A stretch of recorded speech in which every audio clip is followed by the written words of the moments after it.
on YouTube and listening to us, welcome to the broadcast. Join us in the YouTube comments over at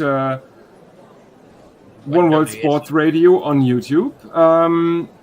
You can tweet us at Gorilla SA at one, that's the numeral 1, World SR.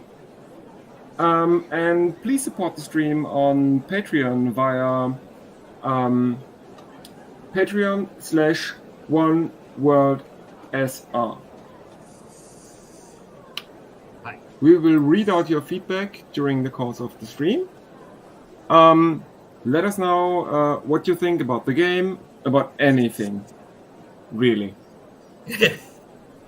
And we welcome Coach Dave Midgley, who's joining myself, Anis Mohammed, and the incomparable Dennis Slayer here to bring you the coverage of the first T20 between South Africa and England. And we've just upcoming now is the second ball, which is run to Laura Goodall, and she works it to the leg side, and there is no run. The first ball was to Annika Bosch, which she just worked down to fine leg for a single. The score is 1 for no loss of the two below. So thank you for that amazing intro, Leah. Yeah, it's South Africa looking to get some revenge here. Yes, they need to. As Brunt comes in again, this one outside off stump, and Goodall has a big drive at this one. And she's given! Caught! Oh! I thought there was some daylight between bat and ball, but there was the thinnest of outside edges probably. And she's been given by the umpire, and she's having a bit of a discussion with her batting partner, and they've gone up straight away to review the decision. Wow. That seemed like a little bit of a half-hearted appeal there from Catherine Brunt, but umpire seemed to be impressed enough. I mean, normally it's a good indication that if your wicketkeeper takes it cleanly and then throws it in the air, there's some confidence. Yeah. But in that instance, really, it's like well, how do you think about that, umpire? Very innocuous, and she hit a divot out of the ground because she went up straight away. And there was no reaction from the keeper. She's surprised. She's surprised. What? Yeah. Lots of daylight between bat and ball. Trust your keeper. Trust the one with the gloves. That's a shocker of a call, though. That's a shocker. That is appalling. That's a shocker. Wow. That isn't even close to the ground. Wow. Wow. No, you need to really think about your decisions in life. Oh, and she looks a bit sheepish now as she pulls the dead ball. That's a hard one. That's a hard one. At the top of the mark now to Goodall again. This one is a bit straighter. Goodall has a big old swipe at it, and I think she's bolder. Yes, she's bold. Oh, swiped across the line for one that just came back to her, and she's gone. As an up there, you feel vindicated there. Okay, so it didn't change the game too much. Wow. South Africa. This is a great time for us to actually go through the teams. Yes, please do. Okay, let's get this. So, the South African lineup is Annika Bosch, the batter who just had to take a walk now, Laura Goodall, Sine Luce, Laura Wolford, Mignon de Preux makes a comeback, Chloe Chion, Naomi Tucker, Sinola Jafta, Shabnam Ismail, and Ayabonga Kaka. I feel like I'm a player short. And then the English team is Sophia Dunkley, Danny White, Nat Shiver, Heather Knight, Amy Jones, Maya Barshier. I don't know if that's Barshier or Barshier. Sophie Eccleston, Catherine Brunt, Izzy Wong, Sarah Glenn, and Bryony Smith. The perennial underperformer, Sine Luce, walking to the wicket at 1 down. Inside the first over, so a decision that was overturned and then clean bowled. Here we go, Brunt. This one just on off stump, swinging away, moving away, and Sine Luce just pushes it to the offside for Nora. So a little bit of a way swing there. Yeah. Good shape Decent. early. And that's why Goodall's been bowled there, because it's ducking into the left-hander. What's wrong with the straight bat in the first over? Exactly. Have I said something offensive to all cricketing gods that playing with a straight bat inside the first one is the last ball of the over is just driven out into the short cover region without a run. So end of 1 for 1. I mean, is that such an offensive statement to say let's play straight? No, it isn't. We've seen quite a lot of maidens and wicket maidens in T20 cricket over the last few months. There was some in the IPL, a lot more. I think it was the most first over maidens in an IPL season ever. Yeah. Good grief. Speaking of the IPL, yeah. Sorry. Yeah, no, Issy Wong's going to be bowling the second over of the game. Go for it. Speaking of the IPL, it seems like all the South African teams in the new South African T20 League that's starting in January have been bought by IPL teams. So that is something interesting to think about. But no guarantee of Indian players playing, which is... Yeah. But my question is, where is the investment from South Africans towards South African cricket? Oh, no, there wasn't enough in terms of the numbers. The Indian bids were way higher than anybody else. Right. Bosch on strike to face Wong for the first ball. One short of a length on off stump and just defended back down the ground where it's cleaned up by cover, and there is no run. So yeah, it was. Who did I miss? Well, you missed. Yeah. Roller Goodall was out ball front for a duck after 5 minutes, 3 balls faced, strike rate of 0. And we have Ravi Nair in the chat. Ravi! Yeah, friend and contributor of the show, saying South Africa can still draw this series if they, unlikely perhaps, win all 3 T20s, since it's a multi-format series. Oh, well. It's going to be... No, they can't win. Ravi, the optimist. That last one was just defended. No run. To the leg side, yeah. As Issy Wong comes in. Oh, beautiful Yorker. That's bunted into the ground. And it's just bounced over Issy Wong's head and it's cleaned up at mid-off by... is that Knight? No, is it Bell? She seems tall and blonde. Yes, could be Bell. Simon delivery there from Issy Wong. Beautiful. Lovely delivery from Issy Wong. It's well played as well, because it's not always easy to dig those out with a shovel, but it's weird how the straight bat seems to save you early on. I don't know. This one is played with a straight bat. It's on middle and off, and it is played down the ground where it is cleaned up by Brunt. So, surprising omission from their Commonwealth Games squad, England, leaving Tammy Beaumont out, and then she goes, bang, here's 100. Yeah. No, we need somebody who's more aggressive. Okay, boom, there's 100. But she's in the form of her life now of playing South Africa. As one comes in again past the umpire, this one Yorker length again, this one on middle and leg, and they scamper through for the single, and the score moves on to 4-1. Wow, the exciting first over, just like got the better of me. I feel like Kilroy here, hiding behind the comments. I should be like, there you go, something like that.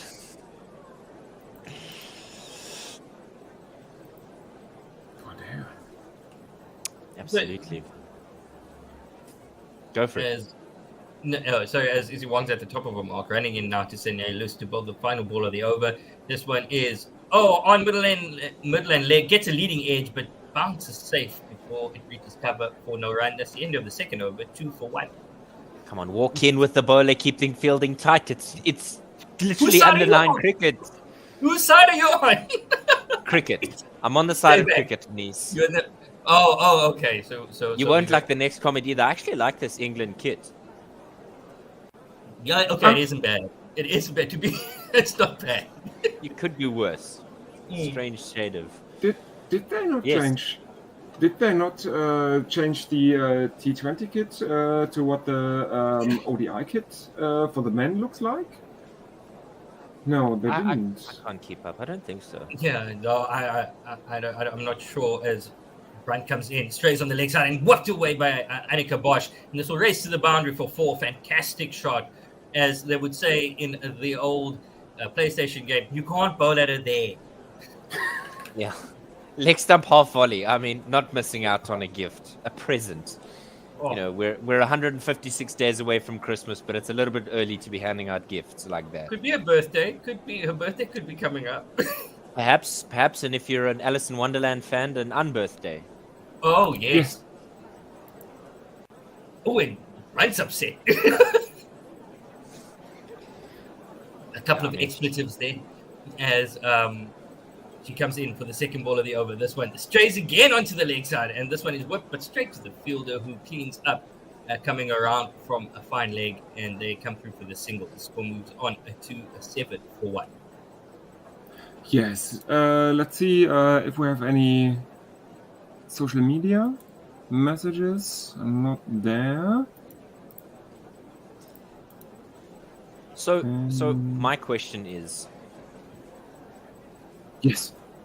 As Let me Brent point comes in out now, past the umpire. This one is on swinging away on off stump, and it is driven down to mid on for no runway. Is cleaned up by Eccleston. Just closing the face on the bat is Senelis, struggling for form a bit, and it seems to be creeping into a T20 game. okay, the women won the toss in the last one-day game and decided to bowl in 37-degree heat. We were like, oh no, wrong decision. What did the men do? They won the toss and They bowled put first. the palm, The let the bat palm first, flipping boil in the heat. This one, Brandt comes in, and this one beats her as she tries to drive at one that's too close to the body, and she's beaten for pace. And Brandt just pegs back the off stump. So that's Senelis gone. Her dreadful run of form continues. I think that so the score is a 7 for 2 after 2.4, and I think the question marks about Senelis are starting to rise to the top. Yes, so that's Sonalus gone for a duck as well, hitting 5 balls. I'm not going to say the strike rate. Yeah, It's not that hard. I'll pick a vernacular language here and use the equivalent qanda, which is known as an egg. Qandas. Before you came on and before we went on air, myself and Leo were saying, did we bring our 20-sided die? And I said, if you excuse me for just about 2 seconds. Yeah. Leia's got somewhere. Just better roll and get a nat 20. Because we were joking about, we rolled a nat 1. Where's the llama? Didn't you promise the llama? Oh, yeah, I'll get the llama. Fully prepared. And this one is straight and defended, but off the inside edge, and it runs down to fine leg for a single. And Laura Wolfhard, who's just come to the crease, is off the mark first ball. Hopefully she can stick around with Annika Bosch. Well, she's the linchpin here to South Africa's batting lineup. She's taken a lot of responsibility on her shoulders in terms of her performances in the last 18 months. We saw against the West Indies her innings, I think it was the Black ODI where she managed to pluck a screamer of a catch and then have a wonderful batting performance, made all the difference. And so, how do you respond to that? As this one's just knocked down the ground, beats the fielder inside the ring at mid-on, and that's going to be 4 runs for Annika Bosch. Fantastic shot by Annika Bosch, playing straight with the straight bat. Let me see. And Anis is seeking out at the end of the third. It's 12 for 2. South Africa in trouble early on here. Roll that dial here. Yes, is that like the D&D version of throwing the bones or something? Yes, roll the dice. Actually, dice are called bones in the community. So yes, Roll them There you bones. go. Roll them bones, yes. I see Wong to begin her Let's see. second. You see one now past the umpire. This one strays down the leg side, and it's going to be called a wide, and is just losing direction there. Izzy Wong is not afraid to attack the stumps, which is always a good plan in most T20 and in T20s, unless the batter is Joe Root, who will make a mockery of your line and length. Yes, Izzy Wong was outstanding in the second ODI. ODI. Yes, As this one just on debut as well. As this one just outside off stump, as Laura Wolfart just punches into the covers, but there is a lot of protection. There's a lot of protection, and there's no run. Yeah, I think it's going to be crucial here for South Africa to have a sturdy partnership between these two if they're going to find some success with the bat. They could be out here for under 100 if they continue to lose wickets at the rate that they are. This one from Izzy Wong is a bit straighter, and Laura Wolfart gets a bit of an inside edge onto the pad, but there's an appeal for LBW, and there is, a half-hearted appeal, and they're not going up. So see, umpires are trigger shy now. When you give a howler like they did previously, the safety on that pistol, it tends to be a little bit... it's back on and taken out. It gets stuck. The safety is stuck. It doesn't want to come undone. Doesn't want to turn. As this one from Izzy Wong is straight on off stump, just darting back into Laura Wolfart, who drives, and it's cleaned up at short cover for no run. Score is still 13 for 2 after 3.3 overs. So what did Bones say? Well, the Bones at 12, which is a pretty okay score. Basically, but we have Ravina back with us on YouTube saying that he loves the Iron Maiden backdrop. Nice. Yeah, I was going for a bit of a diversity or some change. Short and pulled away to the onside. That's a 4. It's just sat up there for Laura Wolfart with all this heat. They're getting a lot more bounce than perhaps they would be traditionally prepared for, will the English bowlers, and I suppose hopefully they'll learn very quickly. You can't bowl short to a South African. Yeah. You can't bowl short to a South African, and you can't bowl short on this pitch, as this one is pitched up a bit more and is driven by Laura Wolfart. There's a bit of a misfield, and they come through for the single. Driving on the up is something that's is something that the coaches tell you not to do often. So unless you're playing on the back foot, but you're playing on the front foot and you're driving on the up, has become a feature of cricket these days. That being said, the bats these days are good enough that you can get away with it compared to the bats of old. Yeah, if you are the best smashed driver at mid-off and no run available there. So 4 gone, 20 overs to be played today. 4 of them done. It's 18 for 2. And you were saying? Yes. If you are the best driver in the international game today, regardless of gender, you can. You are allowed to drive on the up once in a while, at least once in a while. Yes, you can get away with it if your eye's good enough. You can get away with it, but I remember as Dave was saying that the bats these days you can get away with it because the sweet spot's so much bigger. As there is a change of bowling as Nachiba comes in. And the first ball is just driven to a mid-off for a no run by Laura Wolfart. So we have Megan Besson in the YouTube chat, who is apparently a fan of England. She's saying, "England, Army, go England! South Africa is weak." How much did? Well, hold on, just a second. How much did Megan put on this game? As this one is, as Laura Wolfart gives herself some room. But Nachiba follows her, and she can only just drive it back to the bowler for no run.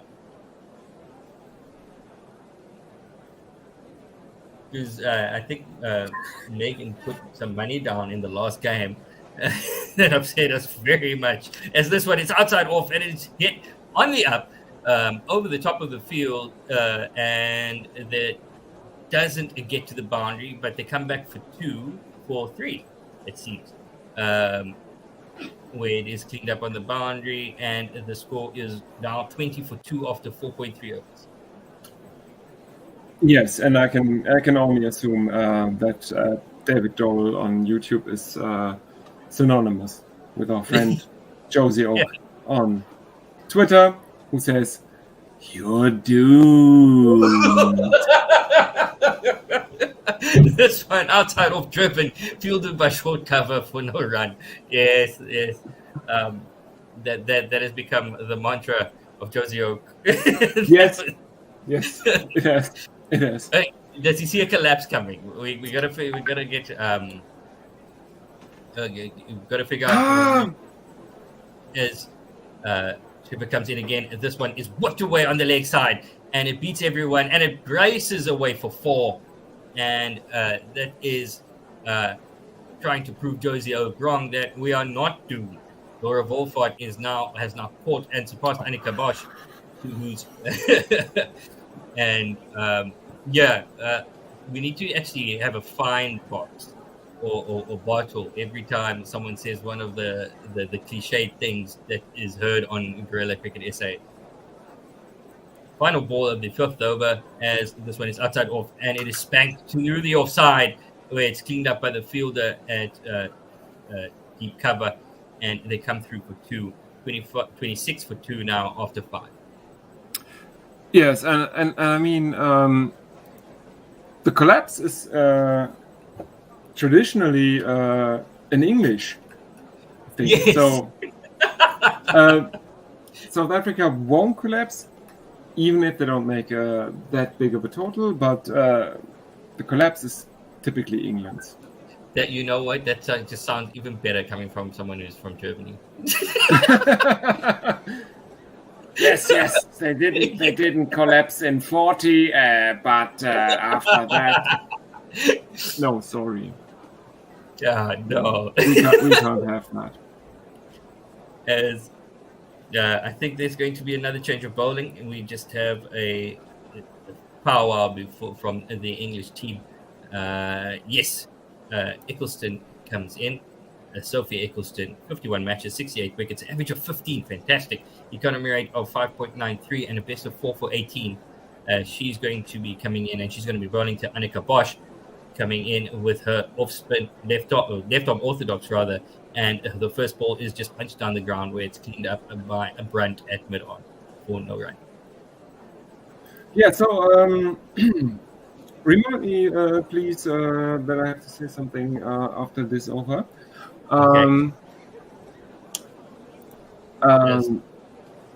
Yes. Eccleston comes in again. This one pulled back a little bit, and it is played to the offside this time, where it's cleaned up by mid-off for no run. Score is still 26 for 2 after 5.2 overs. Still in the first power play. Brave move from England, bringing on the spinner. Yeah, and Megan says she put on 3,000 rand this time. Oh, she's probably converting to they're probably converting from pounds. So what, about 4 pounds? She put down 4 pounds. As this one is outside off and is pushed to the deep cover boundary for a single. Score is 27 for 2 now. Laura Wolfart is on a strike. Eccleston drops this one on a midland leg, where it is punched to the leg side, but cleaned up by mid wicket. And there is a no run. Let's see what we have on Twitter. There's nothing on at One World Sports Radio and nothing on Guerrilla SA. Remember, people, tweet us at One World, that is one, the number, World SR, and at Guerrilla Cricket, at Guerrilla SA. And you can support the show at patreon.com/OneWorldSR. As Eccleston loops this one up, and Laura Wolfart uses her feet and drives beautifully down the ground for 4. And that is a fantastic shot, taking the score to 31 for 2. as Eccleston comes in for the final ball of the over, and this one is a bit more innocuous, just outside off, and Laura Wolford punches to the offside where it's cleaned up by a backward point, and there is no run. The score at the end of the 6th over is 31 to 2. My maths Yes. lesson. Yes, 31 to 2, at a run rate of 5.16. So, I believe there's a story. Yes, there's a story you need to tell us. yeah, no, that's not really a story. I just want to use this to say, Heinrich, ich weiß, dass du hier nicht zuhörst, weil du nichts mit Cricket anfangen kannst und Englisch auch nicht unbedingt dein Ding ist, aber herzlichen Glückwunsch zu deinem Geburtstag. I just congratulated my dad to his birthday, which is today. Happy birthday! Yay! As Glenn comes in, there's a change of bowling, and Glenn has come into the bowling attack, bowling some leg spin, and the first ball is swept, and they come through for a... They don't come through for a single. Laura Wolford swept. Oh, they did. They did screen through for a single, yeah. The score Yeah, hasn't I think changed. key- 32 for 2. Yeah. Happy I think birthday. key for the South Africans here is rotation of strike with the spinners. You know, it is the power play is done, but now the management of the game here is going to be crucial to hit the sweepers. This one is outside off, driven into the covers for a single where it's cleaned up at the extra cover boundary for 1 run. The score moves on to 32 for 2 after 6.2. I'm pretty sure that the scoreboard is a run behind, as this one is outside off and just keeps low, and there is no run straight through to the keeper. Getting a little bit of turn. I'll tell you exactly why it's behind, because they've still got Wolfart on strike when it's clearly Annika Bosch. Annika Bosch, yeah. This one is cut by Bosch, and they have updated the scoreboard now. The scorecard now, as this one is cut by Bosch down to third, and they come through for another single. As Annika Bosch is on strike, the score is now 34 for no loss. For 2, I apologize. This happened so quickly, I forgot the 2 wickets fell. So this one is dropped short by Glenn, and it is baseball swatted down the ground where it's cleaned up by long on for a single. Score moves on to 35 for 2. Yeah, it's always difficult for Sarah Glenn as a leg spinner to find that control, and particularly with a fairly new ball, to ensure that she's getting as much revolutions as possible. This one's driven out square on the offside. Beautiful. Just 1 run. Beautiful. Just getting the single Lathered there. is the word. Lathered, yes. Oh, okay. That's going into the bunker using that one. Lathered. There you go. 37 for 2 after 7. Bosch on 16. Wolfart on 20. Sarah Glenn 0 for 6 in her first. Run a ball, not bad. But I mean, Also, yeah, go for it. at what other point do you use your leg spinners? You got only 4 overs of them, and you can at best bowl 3 at the death. Where else do you go then? After this Smith delivery here, I'll give you First my ball thoughts. is a full toss, and Laura Wolford uses her feet and just swats it down the ground, straight back past the bowler. But there is cover at long on, who comes around and cleans up, and they come through for the single, 38 for 2. There's covers at long on. What's going on here? Yeah, covers it up at long. I'm just asking the questions. Annika Bosch plays off the back foot for this next one and works it down to the sweeper at Cow, and they come through for a single, 39 for 2. I'm asking, when do you not use your leg spinners? There's always a good time to use leg spinners as Smith is in again. This one's floated Wolford thinks about coming down the wicket. Larger stride that time and just defends it up the pitch. No run. Yeah. As this one, Wolford does use a feet and just punches it to a mid-on where they take a quick single, and there's a direct hit, but well safe was Laura Wolford, 40 for 2. I wouldn't use my spinner my leg spinner, especially within the power play. So it was very brave of England to do that. Smith comes in to Annika Bosch, as this one sits up a bit as Bosch plays a forward defensive, and it goes to the offside for no run. I agree with David Dorrell. Yes, I also agree with Josie Oak. It's... But I think... Down the one run. Yeah. I think... 42. Yeah. I think a low-scoring T20 thriller is exactly what Josie Oak would like, I think. Well, we saw Uganda defend 80, 81, 82 the other day. So, yeah, it's possible. David Dorrell was just saying that the game is slow for obviously some of the audio listeners. We didn't give context there, so apologies. Just saying this is a bit slow. A bit slow. Are you saying the commentating is slow? Or are you saying we are slow? As Glenn comes in, this one a bit flatter and quicker, and Annika Bosch rocks it to the back foot, but just slides on, and she is clean bowled. South Africa dear. 41 for 3. Oh, yep. Yeah, it was a slider. Thanks, coach. Yeah, bring your spinners on. So, thanks, coach. Picked it out the hand. Lovely, jubbly. And, again, Linux Layer and I are saying, but the straight bat. Yeah.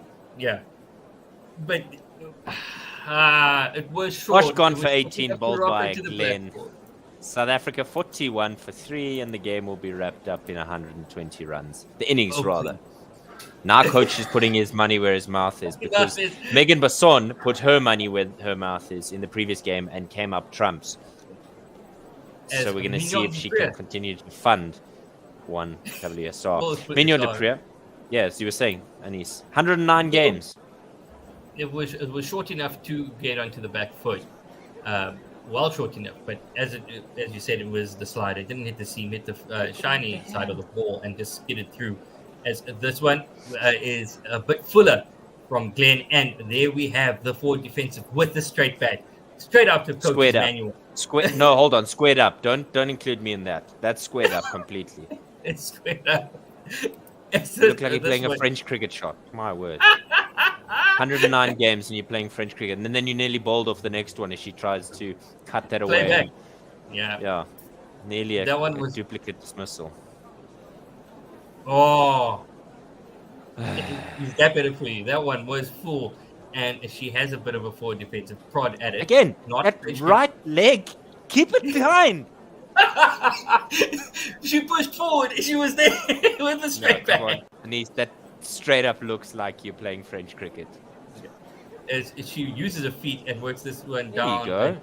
Mignon de Preux uses her feet, works this one down to the long on a boundary for a single, and the score is 42 for 3. Yes, okay.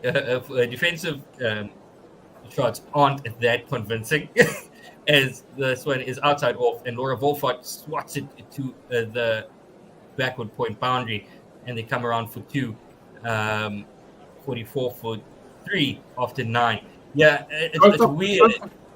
First of all, do not disparage French cricket. They are the last silver medalists in Olympic cricket. Yes, okay, fair. Yes, in Paris 1900 Olympic Games, I stand. Okay. Yes. And I also want to add that the last wicket to fall was Annika Bosch. Paul Glenn, 18 of 21 balls at a strike rate of 85.71. You go. Are we going to? I think we're going to be disparaging Mignon de Prez for defensive for a while because, like Coach mentioned, she prods forward, but then her back leg goes. Nat Siver is going to be bowling. She conceded 8 in her first over. How will she do in her second? England bringing on some pace when the spinners have been doing quite a good job. As she's past the umpire, this one is full and driven down the ground, where there's a bit of a misfield at mid-off, and they can come through for a comfortable 2 in the end. How big is this field if they're running for 2 just past mid-off? Field must be huge. Take one for the arm, and I don't mean that in a disparaging way at all. The number of runouts in the women's game are much higher than those in the men's. This one is just a bit shorter, and it's pulled to the deep square boundary for a single this time. Yeah, because they think they can chance the arm. Genuinely, it's not a disparaging thing. It's something that is far too common. And Josie saying the collapse is on. Wait for it. Yes, your doomed is coming soon. Just wait. He's already said it. He's already said it. I'm sure. So yeah, the collapse. By the way, for them to get close to 120, as you said, Coach, South Africa's going to have to score at about 8 and over from here on out. Yes. That would take them to 132. We're nearly halfway through the innings. As Laura Wolford gives herself some room and swats this down the ground, and there's a huge misfield at mid-off again. I think Issy Wong needs to move away from there. The ball's following her. It went straight through her, and it's gone for 4. Fantastic shot by Laura Wolford. Yeah, it shows how she's upsetting the bowler's mindset there. Just giving herself room to the leg side so that she could hit through the offside, and that was a straight-up shoe ball by Issy Wong. Straight through the legs. Nutmeg for football fans of European listenership. As this one is a slower ball, Laura Wolford is well aware of that one. Just delays a shot a bit and just pulls it and drags it to the deep square boundary for a single. 52 for 3. Mignon du Prez is on strike now, and you always feel like the bowlers in now that you've talked about her defense, you always feel like the bowlers in business, as this one is straight up in the air, and Issy Wong, with the ball's been following and been misfielding everything that's coming away, takes the catch running around from it off. Josie. Doomed. I put it a long way. Throw it into the abyss. Yeah, it was a nothing shot really there by Mignon du Prez, just chipping it out to Issy Wong at a mid-off position there, which she was running around. She'd felt poorly around her fielding effort there prior in this over, but that one was a comfortable catch in the end. And, no real balance or forward momentum there from Mignon du Prez. She's gone for 409 games, and she's only produced 4 this time. 7 balls faced. And Jenna Searle has joined us to try and stem the flow. Good evening, everyone. Hello, Jenna. Jenny, can you please stop taking wickets? Yeah, please. Get us some runs, please. Yeah, it's you guys who've been taking wickets. I know, I feel bad because I rolled in that one. Hey guys, I'll be back at a bit later. Cool. See you then. Cheers, Denise.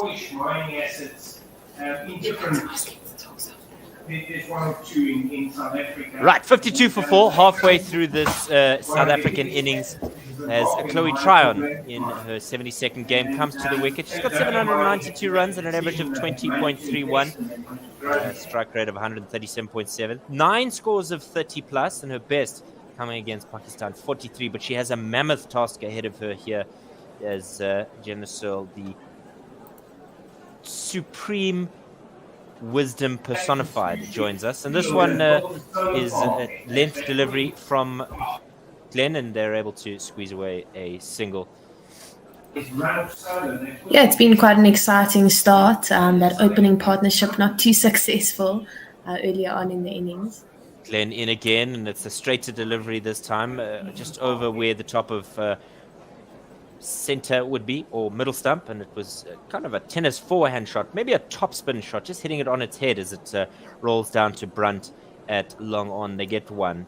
Glenn in again, pitched up this time, and uncomfortable from Tryon as she fends this away to the offside, but they're able to squeeze away with just the one. 55 for 4, and halfway through the 11th. Controlling those emotions, because it's a funny thing. It's all about right, next ball from Glenn. She's in again. This one is a little bit wider and gives Wolfart an opportunity to slap it through the point region, and they get through for another single. 31 now for Wolfart. Tryons on 2 from 2, and South Africa 56 for 4. 2 balls remaining in the 11th. It's been frantic, and I'll shut up at the end of this one. Down the wicket comes Tryon, and she just bunts this off the front foot out to cover, who does the sweeping fielding. 1 ball remaining in the 11th, and South Africa are going at 5.26 at the moment, which will certainly be some cause for concern for them. But these two experienced campaigners. Wolfart with the last ball, and it's short and slashed away through that cover region. There's going to be a lot of hard work for the sweeper to cut it off. She doesn't. It's 4 runs. It's a great way to end the over for South Africa. 11 gone, 61 for 4, and I'm going to keep quiet. Danny, yeah, go. Chloe Tryon on 3 from 3 balls, and Laura Wolfart is on 35 from 27. The balls are Nat Silver, who took 1 wicket and conceded 16 runs, and Stella Glenn, who bowled 3 overs, took 1 wicket and conceded 18 runs. South Africa are 61 for 4 at a run rate of 5.54. Brownie Smith now to begin her second. She comes right arm over the wicket. Down the leg side. That was a horror delivery up front. I'm not sure, Jenna. Maybe she's hung on to that ball a little bit too tightly there. Yeah, potentially. She's been looking okay so far. Just 1 over, none for 5. Smith in again. Better line this time, and this one's bashed over the mid-off that was in the ring, and Tryon gets a boundary. 4 runs to her. South Africa 66 for 4. Yeah, that mid-off boundary has been such a crucial region so far, a run-scoring region for the South African batters. We saw Laura Wolfart go over that mid-off region once or twice prior in this innings. So interesting that they still have that play up, but we did see the wicket by Mignon du Preez falling there in the hands of Izzy Wong. Absolutely. Tryon facing up again. Down the wicket this time with a bit of a sweep shot, which was terribly odd for that type of movement there, but no run available there. As we're joined by the producer and the boss man himself, Otto Simon. Yo. So Dave, if you want to...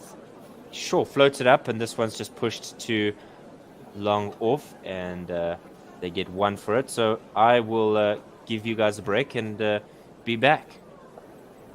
Yeah, man. It's only 4 hours. It's not that bad. If you want to stick around all the time, it's fine. Leah, you're still there. And Jenna, are you able to do the ball by ball, or should I take that? I'll go for it. Smith into Wolfart, and it's outside off full, and played just with inside half of the bat into the leg side for no run. But Smith is going quite quickly through her over here. 5th ball, and it's short and straight, and Wolfart comes down the wicket but stops halfway as she just pulls that one away.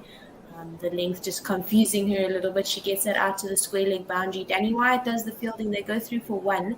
Wolfart's score goes up to 36, and the team total of the 11.5 on 68 for 4.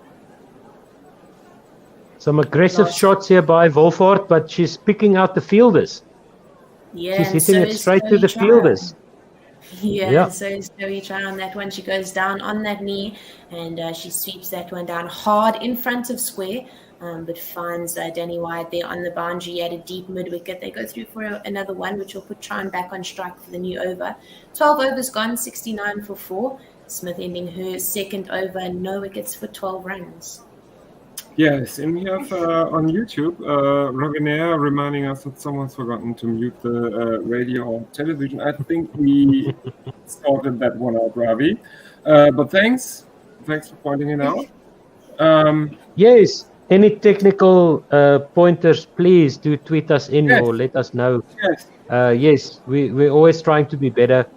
It helps us a lot if somebody tells us what's irritating or something's not right. Sophie Eccleston in her second over, first ball up in the second one to Chloe Tryon onto the sweep, and that hits her on the back leg. Umpire sticks the finger up, and that'll send Chloe Tryon back to the bench. She got 9 from 8. She's standing looking at the umpire, deciding whether or not to send that upstairs. I think this was recommended to be sent upstairs by Tryon. Yeah. So she did indicate maybe outside the line. It's the only thing. It was quite full. She was back in her crease. She didn't go far forward there, right? No, not really. So that's going to be outside the line. Is going to be the only thing. Oh no, she went down the pitch. Might be sliding down leg, but Sophie Eccleston has a knack for getting those balls to straighten. The left arm around the wicket for England. Those balls pitching on off stump, middle stump, they straighten, they go onto the stumps. It's touch and go here for Chloe Tryon. Maybe the bounce. What do you guys think? I can't see the replay yet. See a replay now. There's no bat. Bat is well away from the ball. It's going to strike Chloe Tryon's back leg as she's kneeling down, as she's going on down the wicket, and it's going to hit the top of off stump. That's gone. 3 reds for Chloe Tryon. Review lost for South Africa. And it's 5 down now for 69. This is not good for South Africa. This is going to be very easy to chase. Run rate now 5.67. That's the only. I don't know if it's easy to chase for England. Just bowl a lot of spin. They proved to be vulnerable to that during the ODI series, and actually in T20s nowadays spin is very effective, I think. Yeah, especially in the exactly what I was going to say, Jenna. There's no pace on the ball. You've got to generate all the pace yourself, and that's very difficult for the ladies to do most of the time. It's got to be all about timing, and if there's slight deviation off the wicket or any help from the wicket, that's 10 times more. Or am I talking out my ass? No, you're definitely talking sense there, Otto. But one player who's very good at playing spin is at the crease now, Delmi Tucker. She is playing in her first game for the Momentum Proteas. It's going to be very exciting to watch as Eccleston bowls left arm around the wicket to the right-hander. Bit of an inside edge through the legs, and the sun will race out to the fine leg region. But Sophia Dunkley doing the fielding there. The Momentum Proteas go 3 for 2, which puts Delmi Tucker off the mark. She's got 2 off her first ball and scores 71 for 5. There you go. We don't care how they come. Eccleston in again. Runs or runs. Delmi goes on the sweep. This one she sweeps behind square, but Sophia Dunkley at backwards deep square just picks that one up. They go 3 for 1, and Tucker is very much comfortable playing spin. From playing against her at provincial cricket, she's somebody who likes scoring square of the wicket, but is more than capable of playing in the V as well. Laura Wolfart. This one again finding the inside half of the bat, just crashing into the pad after making contact with the bat, and no run as it just trickles off the pitch. Yeah, so we have the last. Yes, so go ahead. Yes, you. On leg stump, and it's played around the corner. The Proteas are coming through for 2. There is a little bit of a chance at a run out, but a very good running there by Laura Wolfhard, sprinting back on the second one. They comfortably get that second run in. After 12.5, 74, Laura Wolfhard on 38. Leah, go ahead. Yeah, so right now, Sophie Eccleston is the bowler to be below the South African run rate in her economy. So she's bowled 2 overs now. She's taken no wickets. So I guess I would keep her on during the boring middle overs. I don't know, just to keep the run rate down and increase the pressure. What do you think? One thing that Heather Knight is really good at is managing her bowlers up front. I think she was very conscious of how she was changing up her pace bowlers, and she knew exactly when to bring the spin on and when to not. And here we actually do see a change. That'll be Izzy Wong coming in. She's bowled 2 overs, no wickets, but for 7 runs. So as you said, Leah, nice and economical. But this is someone who can bring in and maybe make a little bit of a change here, change of pace. Obviously, Delmi is very comfortable against the spin. So let's see what she does with the pace. This one is straight and just blocked out into the offside by Tucker for no run. Getting a first look at Izzy Wong here is Tucker. And she's looking keen. She's glancing around the field. It looks like she's in that what am I trying to do here kind of zone. Where am I going to get runs? Izzy Wong in again. This one short outside off, and Delmi Tucker just leans back and plays this out to third man. It was about chest height, so she looked very comfortable, actually, calm and confident playing that shot. Just tipping that down to third man for a single. Yeah, it's the chest scoop, just off your shoulder scoop. I don't know what you call that. It's not quite the dill scoop, but it's just deflating the ball down to third man, and she gets a single. Run rate still worryingly low. Izzy Wong into Laura Wolfhard. It's back over length on leg stump, wraps Wolfhard on the pads and goes out to a 45 region. Danny White doing the fielding. They scamper through for a single. There was a little bit of a shot, but definitely going down the leg side. Laura Wolfhard lucky to get away with the single there. Tucker really good at running between the wickets, so that's an exciting change in this lineup. Yes, and on YouTube, David Mitchley is running afoul of Josie Oak because he's saying we're doomed, to which Josie Oak replies, I've got that copyrighted.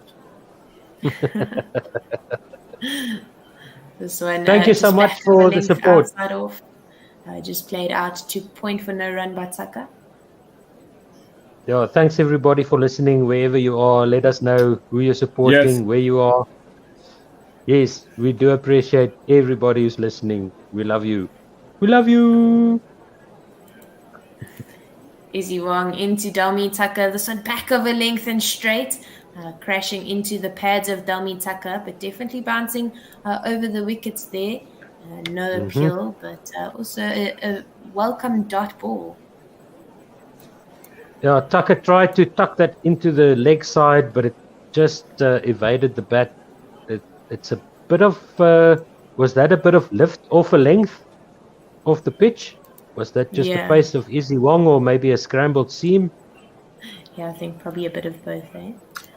Yeah, it's going to be encouraging signs for the South African bowlers either way.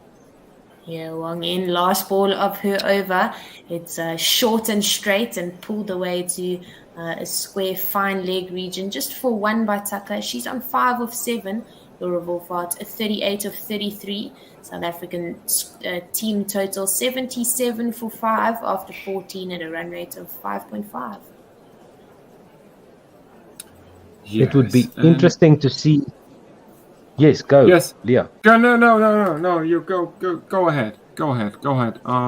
No, I was not going to say anything. You were going to say something important. I'm sure. Yeah, it's not really that important, but I think Izzy Wong, who is playing her first match, her first T20 match. Yes, she's bowled 3 overs. She's taken no wickets, but she's only conceded 3 runs, which is pretty good for a debutant, I think. At an economy of 3, not bad. Any captain will take that. Siva. Yes, Siva in first ball of her over. She's back into the attack. First one was a dot to Delmi Tucker.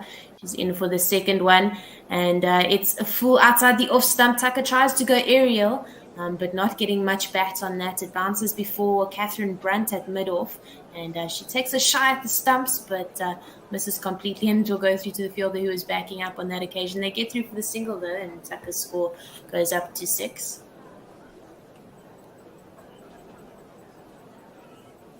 David Dorrell on YouTube.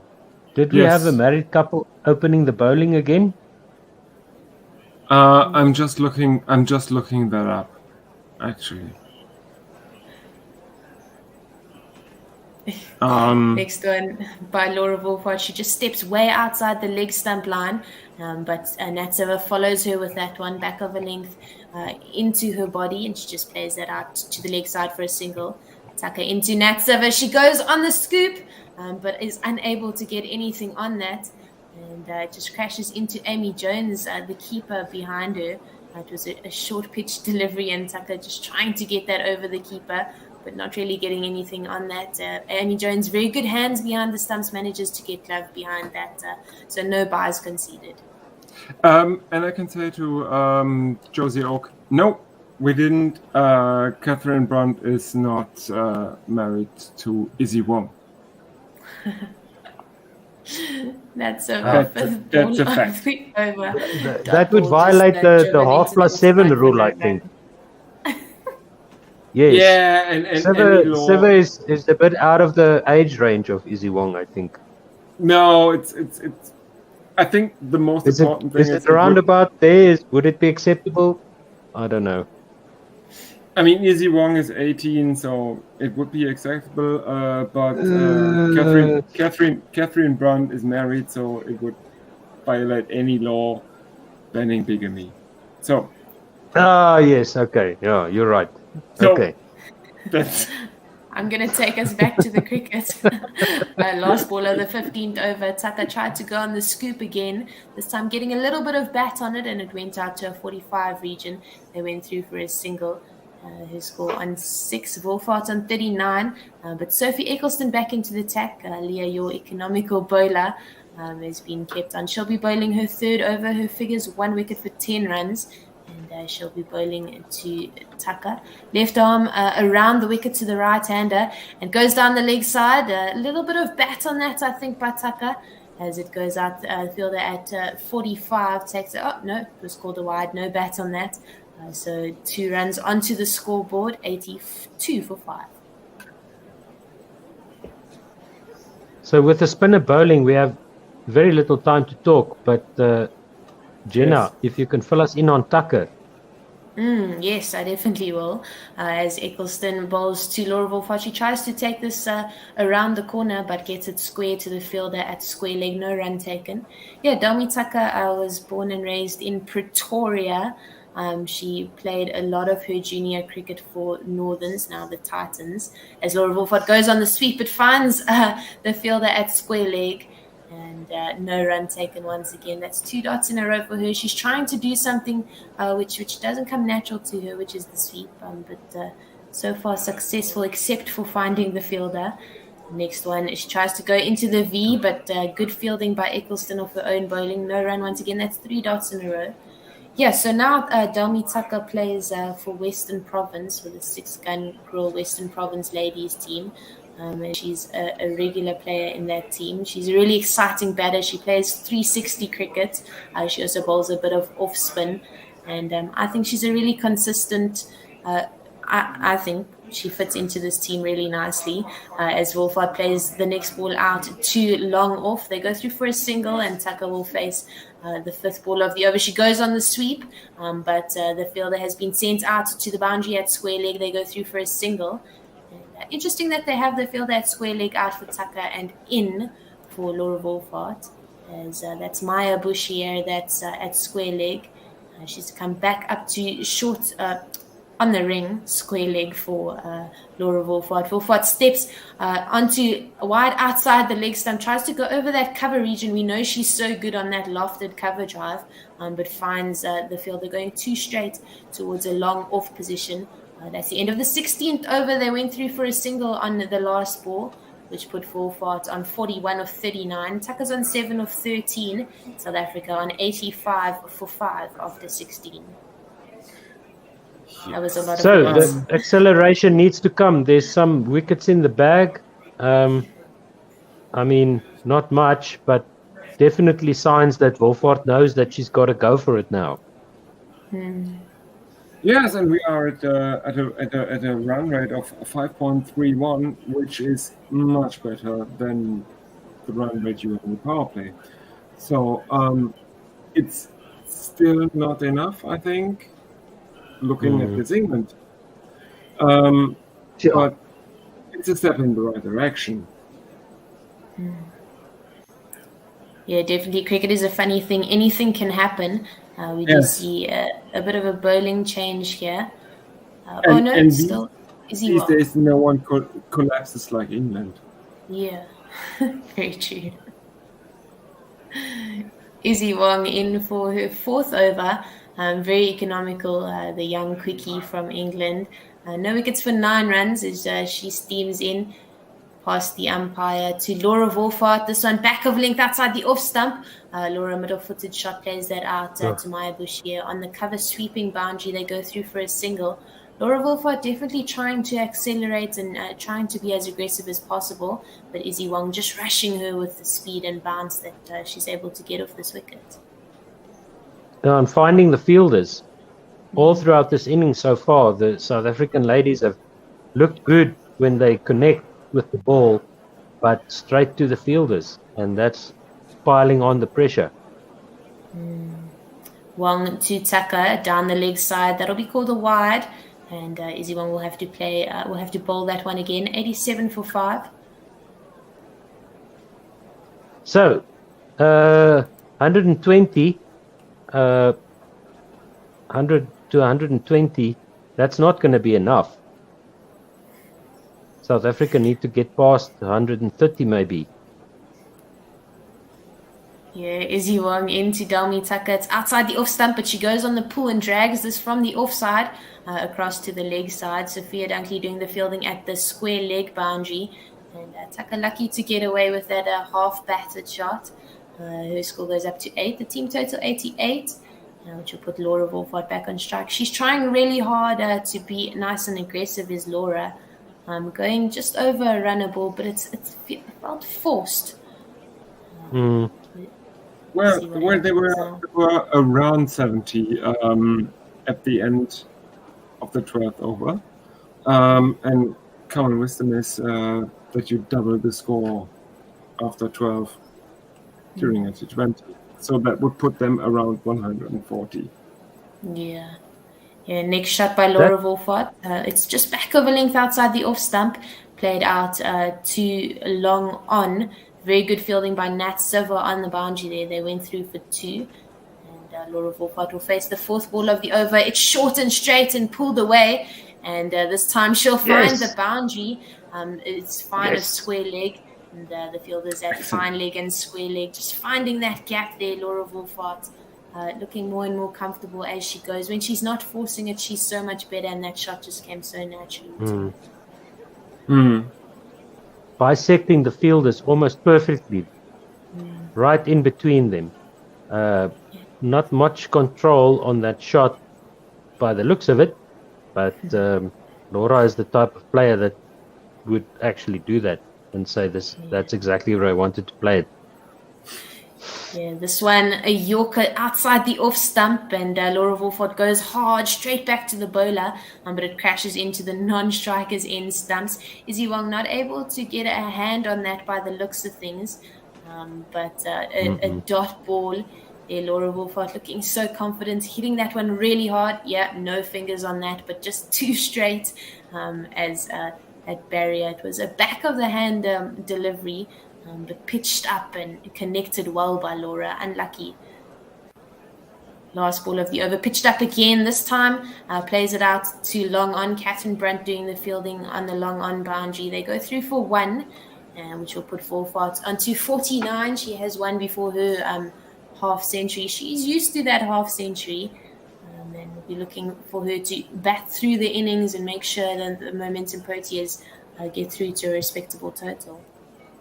Yes. Yeah, only 95 runs now for the Momentum Proteas. Only 18 balls to go. So the best they can hope for from this position would be 140 if all goes extremely well. But Izzy Wong, that back of the hand delivery that she, 20-year-old, back of the hand, fast delivery, outside off stump. That is extreme skill. That is absolutely amazing. Yeah, definitely. Catherine Brunt back into the attack. She's got 2 wickets for 11 runs, taking the wickets of Lara Goodall and Sune Less. And she's definitely an exciting player to watch. She's in to Laura Wolford, back of a length, just outside the off stump. It's pulled away to square leg by Laura. Maya Bushia doing the fielding. That's Laura Wolford's 50. She gets that off 45. Well-deserved half century for the number 4 T20 batter of the Momentum Proteas. So that takes Laura Wolford to 50 of 45 balls faced at a strike rate of 111.11. So good. You just need her to bat out the innings now and make sure that whomever she's at the crease with, hopefully Dami Tucker till the end, as Tucker faces Brunt. This one full outside the off stump. Dami Tucker tries to go aerial but finds the very safe hands of Sophia Dunkley at a cover point region. Just scooping that up. Tucker did well for her 8 of 15. Tried to rotate the strike as much as possible, but unfortunately not able to bat out the innings today. Well, if you say she's got some potential, we'll look out for her in the next games. Notoriously not necessarily a bad sign if your debut goes sideways. Hers certainly looked promising, but the result not so good. Yeah, it really South did look Africa will promising. be defending, maybe they can defend 130. They'll be lucky, they'll be happy. Sinalo Jafta to the crease. Yeah, Jafta really needing to prove herself. This is her 13th T20. She's made 42 runs with an average of 21, a strike rate of 140, a best of 16 versus India last year. And if she can get something close to that and just rotate the strike well for Laura, then I think 130 is potentially on the cards.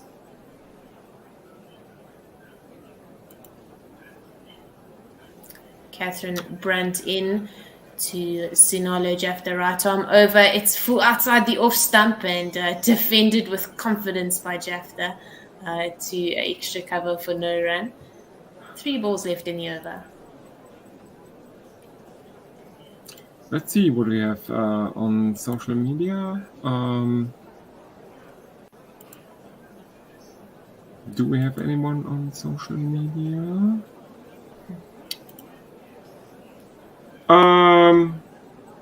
Yes. Josie Oak says that South Africa would be lucky to get to 120 from here, which is a bit pessimistic, but you know, he's the doom guy. He definitely sounds like the doom guy. It's Catherine Brunt's second ball up to Sinalo Jafta. Jafta just trying to play that too hard, felt quite forced as she plays it a little bit airborne, but it drops before Heather Knight at extra cover. And she'll be there to face the fifth ball of Catherine Brunt's third over. This one is full outside the leg stump, but crashes into the pads of Jafta. Definitely going down leg, but a little bit of a shot. Good aggressive bowling. Nice, lovely death bowling by Catherine Brunt, really getting it full into that block hole area and making the South African batters look really uncomfortable. Yep. It's looks like a world apart. Yeah, definitely. Last ball of the over, full and straight, but getting half a bat on it this time. Sonolo Jafta just plays that out to the fielder at a deep mid-wicket region. Go through for a single, which will put her on strike for the new over. It's the end of the 18th over. The score 97 for 6. Just 2 overs to go. Yes, and at the strike rate, at the run rate of 5.54.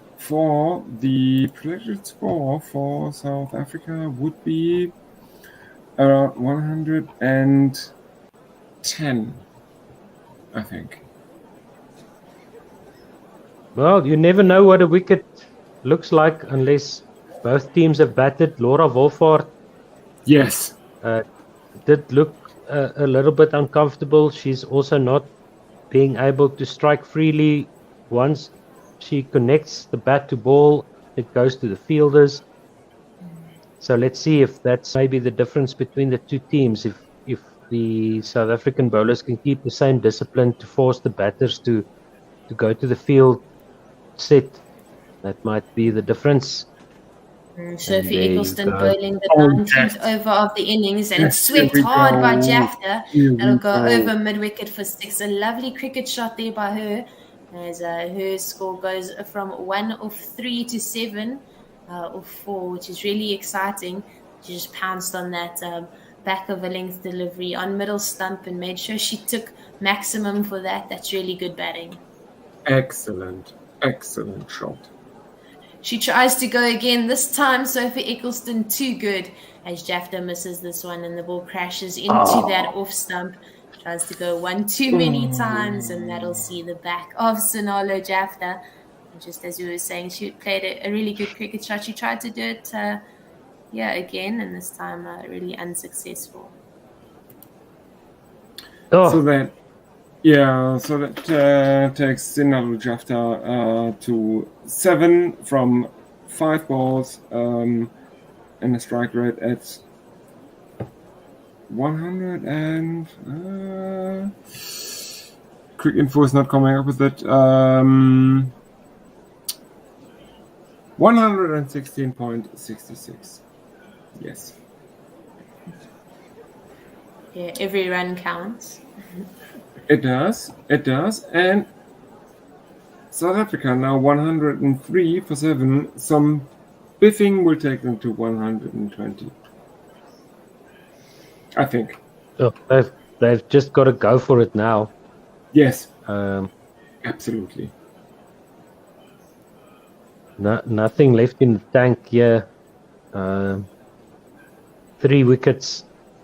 So just see if you can just get back to ball and run. 10 balls left in this innings. But we know how good Sophie Eccleston is to Shubnam Ismail. And this time she's going left arm over the wicket to the left-hander Shubnam. And played out into the offside for a single. Laura Wolfhard back on strike. And she'll be facing the 4th ball of this 19th over. I can't believe I did not make a... She took that wicket by Brunt force joke.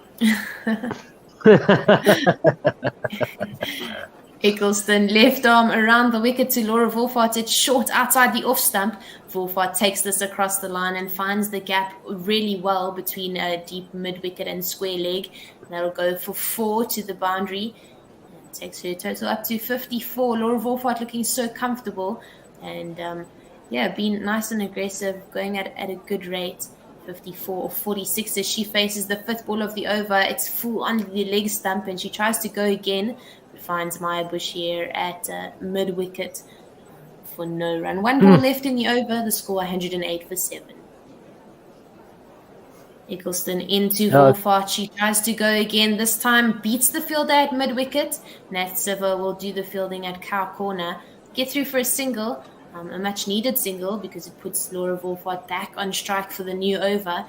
And surely Catherine Brunt potentially bowling the final over of the innings. The score 109 for 7 after 19. Well, if you're bowling to a player like Laura Wolfart, attack the leg stump. There's no room for her to play that lovely cover drive that she loves it outside the off stump or on the off stump or on middle. She can work the ball into that offside like an absolute maestro. But the English bowlers here just getting that ball into a leg stump, and she can't do anything with it. She just finds the fielders on the leg side there. Let's see what happens off this last over. Yeah, definitely. First ball of the 20th over. Catherine Brunt. It's back over length on that off-stump line. A brilliant catch at cow corner. That is Nat Siva diving forward. Catherine Brunt, the wicket taker once again. She has 4 for 13, but an unbelievable catch by Siva out in the deep. And Laura Wolfart just trying to go for the maximum shot there and finding the very, very safe hands of Natalie Siva out at cow corner. So that's Laura Wolfart gone for 55 of 49 balls at a strike rate of around 105.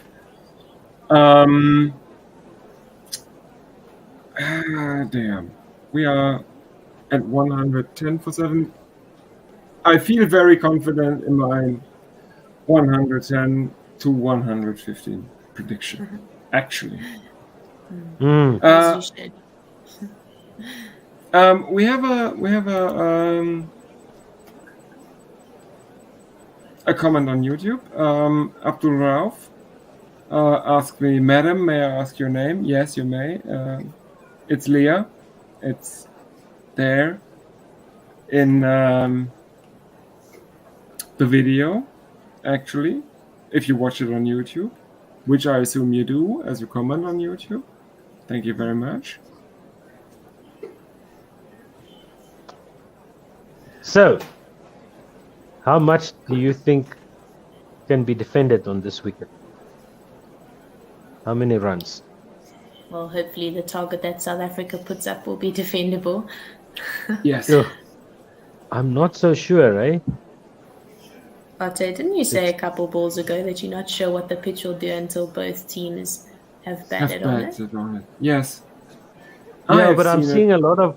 I've seen a lot of what I saw during the ODI series, that the South African ladies just look like they're not completely okay with what's going on. It's a bit of they look to me like they left some runs out there, and too many wickets down. A little bit of optimism can go a long way. As Klaas Masabata Klaas is in after that wicket of Laura Wolfart, Catherine Brunt into her, it's full outside the off stump, and she just defends that back down the wicket to the English fast bowler for no run. I mean, Otto, don't give up all the hope. I have seen a match of the RCB where they had Chris Gale, Virat Kohli, A.B. de Villiers succumbing to 49 all out. Anything can happen. Very true. It will be exciting if that tries to swing on that one, but unable to connect much to that. Dot ball as Catherine Brunt has 3 balls left in the over. Sorry, Otto. No, I was just going to say it's going to be very interesting to see how the South African bowlers take these lessons. Hopefully they've been watching and taking some lessons from these English ladies, because they've been absolutely magnificent so far. 109 for 8. 2 balls to go. Yes. Brandt into Masabata class. It's full and straight this time. She gets this out to the leg side. They'll surely go through for a single. They're trying to go through for two, but unlucky there for Masabata class. That two was never really on. Just unable to get back home as Amy Jones just does the final work there, taking the bails off. The ball's in her hand. That will be the back of Masabata class. She faced 3 dot balls, and then this ran out of the second run.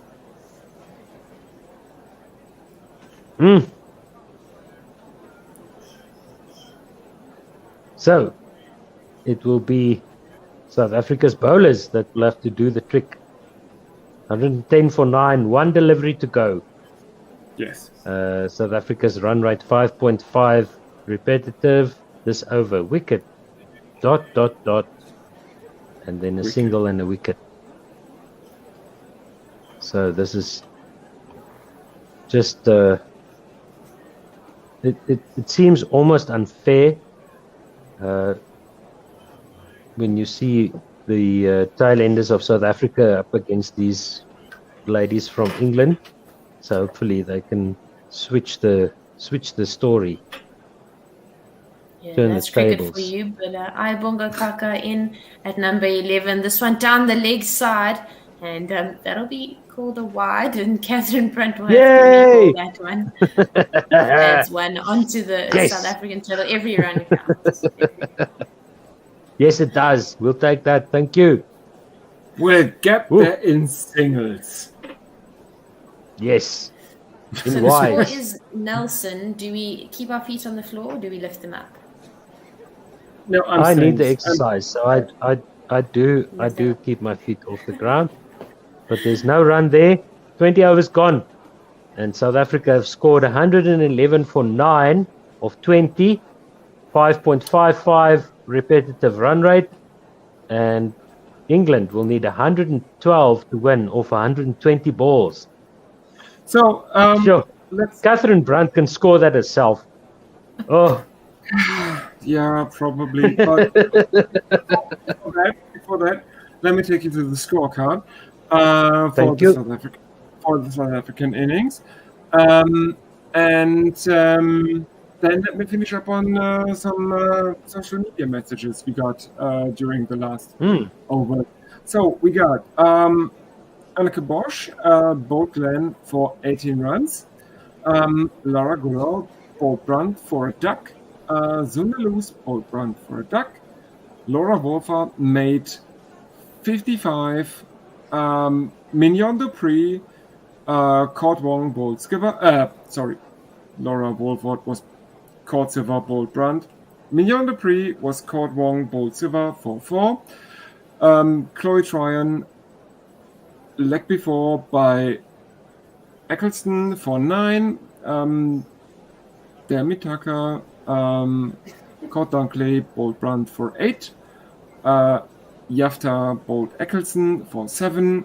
Shabnim Ismail not out for 1. Masabata Class run out Silver for 1. And Ayabonga Kaka not out for 0. The bowling figures for England. Catherine Brandt bowled 4 overs, took 4 wickets for 15 runs. Issy Wong bowled 4 overs, took no wickets for 19 runs. Nat Silver bowled 3 overs, took 1 wicket for 18 runs. Sophie Eccleston bowled 4 overs, took 2 wickets for 27 runs. Sarah Glenn bowled 3 overs, took 1 wicket for 18 runs. And Bioni Smith bowled 2 overs, took no wickets for 12 runs. So that makes the target for England 112. And let's finish up on the social media messages. We have Anis Mohammed, who asks me, we also could have said she really bore the brunt of that. And I encourage stupid Catherine Brandt jokes, I have to admit. That's an obvious one. Yes, it actually. Yeah, I'm a bit ashamed to say I didn't think of that one. And he also says, Dave, and I think that's Josie Oak, did predict that the Proteas would be bowled out for less than 120. No doubt of that. I guess your wife, Otto. Hold on, hold on. I don't want. No, I want. I'm gonna claim that one because it was me. It wasn't Josie Oak. It was Coach. Oh, sorry. It was I. Sorry. It was I. Sorry, Trust Dave. coach. Derby day. Yes. I think your wife lets you know that South Africa will lose by 20, 30 runs or so. Yes. Anise says that it would have been better to have England chase 111. Yes, from a very, very how do you say it? Superstitious point of view, yes, but objectively 112 is better, Anise, I'm afraid to say. Yes. Yes. Ravi says that Otto's head in his hands could have been a Rodin sculpture called Despair. I don't know that sculptor, Ravi, I'm afraid. And Carla says, wait, that came out wrong. England will have a few overs left or all out. Yes, she meant to say they will beat us by an amount of wickets, not by runs. Yeah. All right. Yes. Yes. So, I'm afraid I will have to say goodbye for the night because I'm broadcasting from my bedroom, and I guess it would. And so on and so forth. Yes, it will be too late. Thank you very much for having me on again. It was a pleasure. Absolute pleasure to have you, Leah. Thank Wonderful you very stuff. much. Good night, Must everyone. have a blessed evening.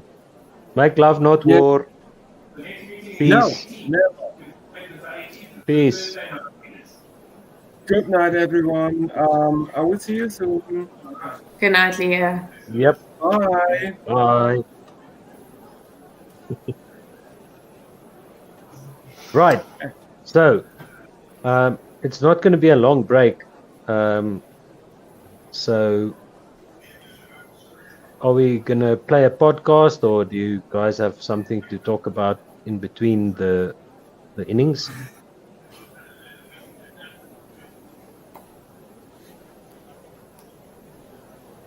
I don't really have anything to say. Okay. Let's see what we've got. I've got the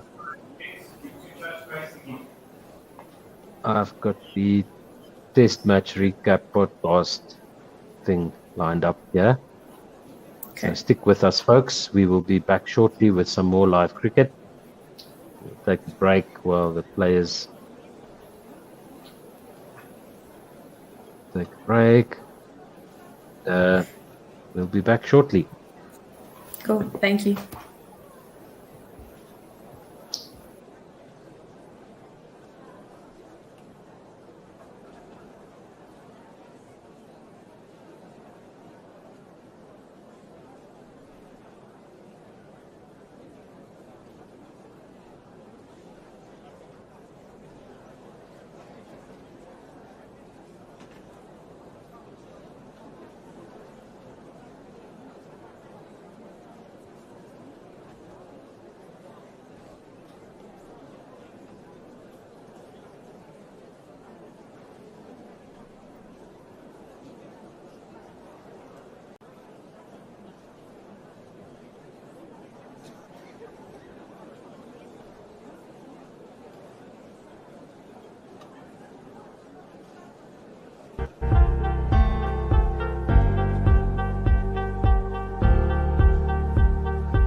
Hello, and welcome to another episode of the Full Quota Podcast. It's a new season. It's a new cricketing season. We're starting a little bit early now because the momentum Proteas are in the UK, and we have to talk about them. Most importantly, there's been so many changes happening in South African cricket, and Tim and I will get to that. But welcome to season 2 of the Full Quota Podcast. Tim, how are you doing? It's good to be back. It's been a tough 8 weeks. I am entirely to blame as to our extended break. If you're looking to change internet providers, think again. Don't name You do it. Oh, gosh. It was horrendous. Let's not name and No. No. But it's good to be back. It's good to be back. Let's leave it at that. 8 weeks ago, so much cricket has happened. The Momentum Proteas went to the UK. They played in a test match, and they didn't lose a test match. It was the first test match they've played since 2014.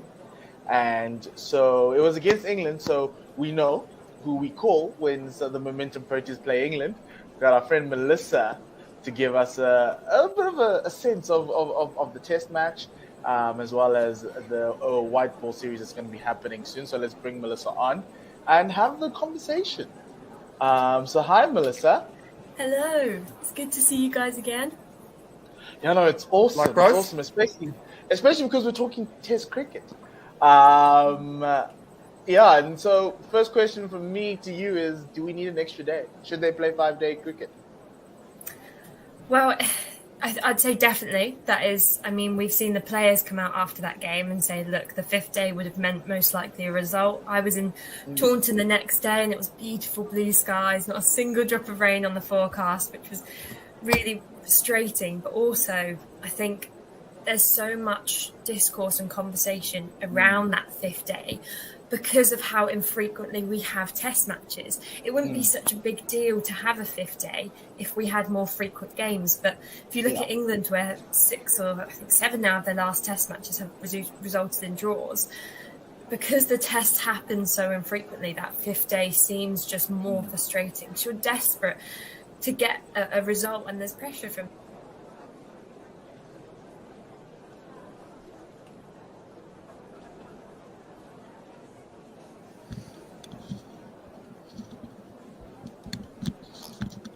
Welcome back to this One World Sports Radio broadcast of the first T20 International, South Africa against the wonderful ladies, their hosts for this tournament, England. And we are at Chelmsford for this first game. South Africa, 111 for 9. It was a horror batting performance from the Proteas. The number of consistent wickets was one that the South Africans will not be impressed with, but they certainly will hope to remedy that with their bowling effort here. Shabnam Ismail is going to be bowling the first over, and my partner in crime for the first 10 is Otto Simon. Otto, good evening. It's an evening. We'll see if it's good in about an hour or two. The South African ladies really nowhere near their potential. That's very frustrating. Shabnam Ismail coming in right on over the wicket. Second slip in place. She's bowling to the England opener, Sophia Dunkley. And there's no run there. At the other end is Danny Wyatt. Danny Wyatt. Excuse me. Yeah, Danny Wyatt, replacing Beaumont at the top of the English order in the shortest format of the game. So, the England selectors not going with Beaumont for their Commonwealth game side, and then her responding with the 100. Ishmael in again, and this one's driven down the wicket over the head of the non-striker, but Lees is the one to collect. Marizan Cup not being in this side puts added pressure. I know that she's gone home for family reasons. I'm not quite sure what those are. I know that Danae Fanique has been struggling with some stuff at home, and I think there was a niece that was in hospital, to my knowledge, there was a post from Marizanne Cup on her social media around a family member that was in the hospital. So we wish them all the best. All the best to her. Oh, Dunkley slaps this one straight through the hands of Shabnin Ismail on her follow through. That is about as insulting as you can be as a batter in cricket. Just a thwack, a thump. And it goes over the head, straight over the head of the bowler, following through for 4. England 5 without loss. 2 balls done in the first over. Oh, that hurts. It struck nothing, but it still hurts. Ismail in again. Dunkley drives this one very nicely off the front foot through extra cover, and it just snails along the ground at an enormous speed, and it's 4 runs. 9 without loss for England. They're batting on a different pitch.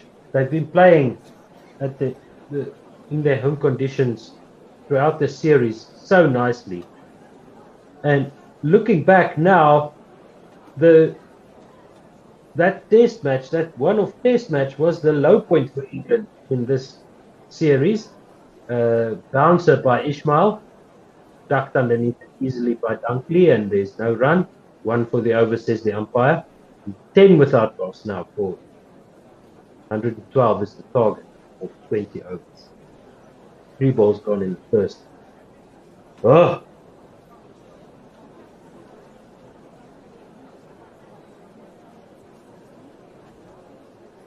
Dunkley facing up to Ismail and onto the middle and leg stump.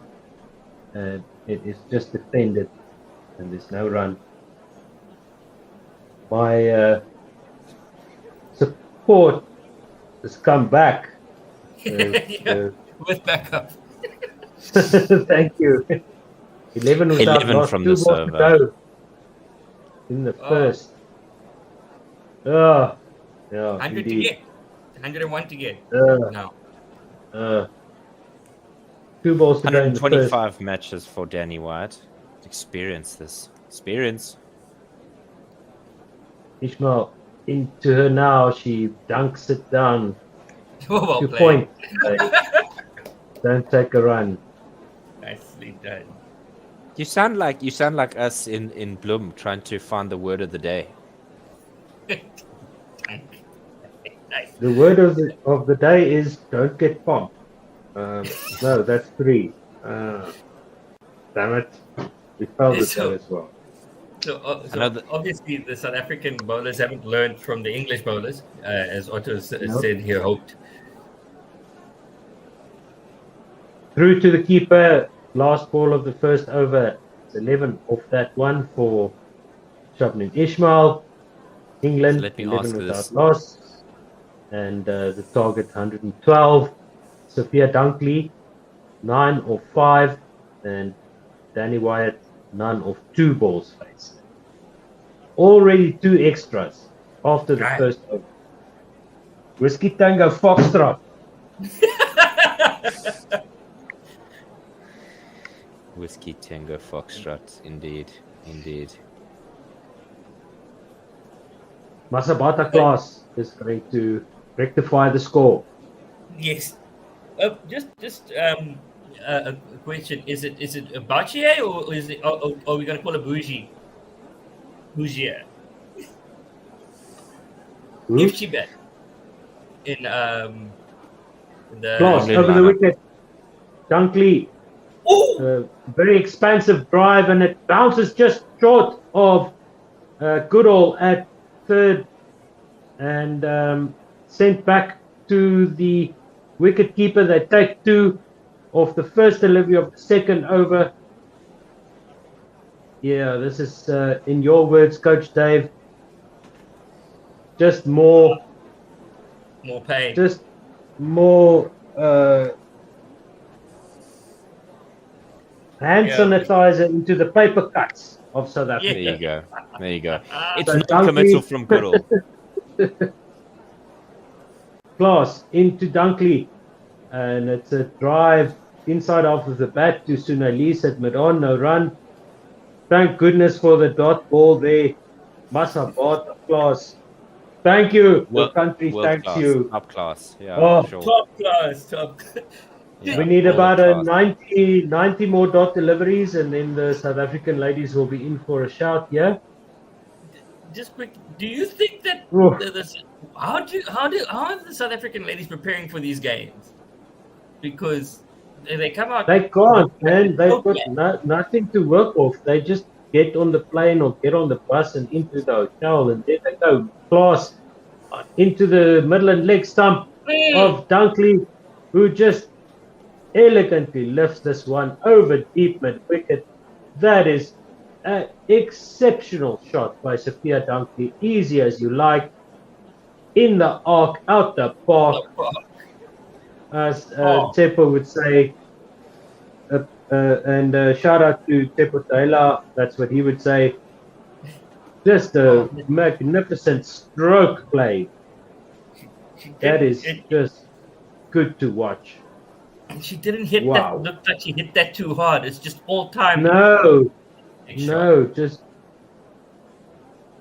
she lines up Masabata class once again, as this time Class manages to deceive her outside off stump through to the keeper. No run, 19 without loss. 2 balls to go in the second over. But already 112 is the target.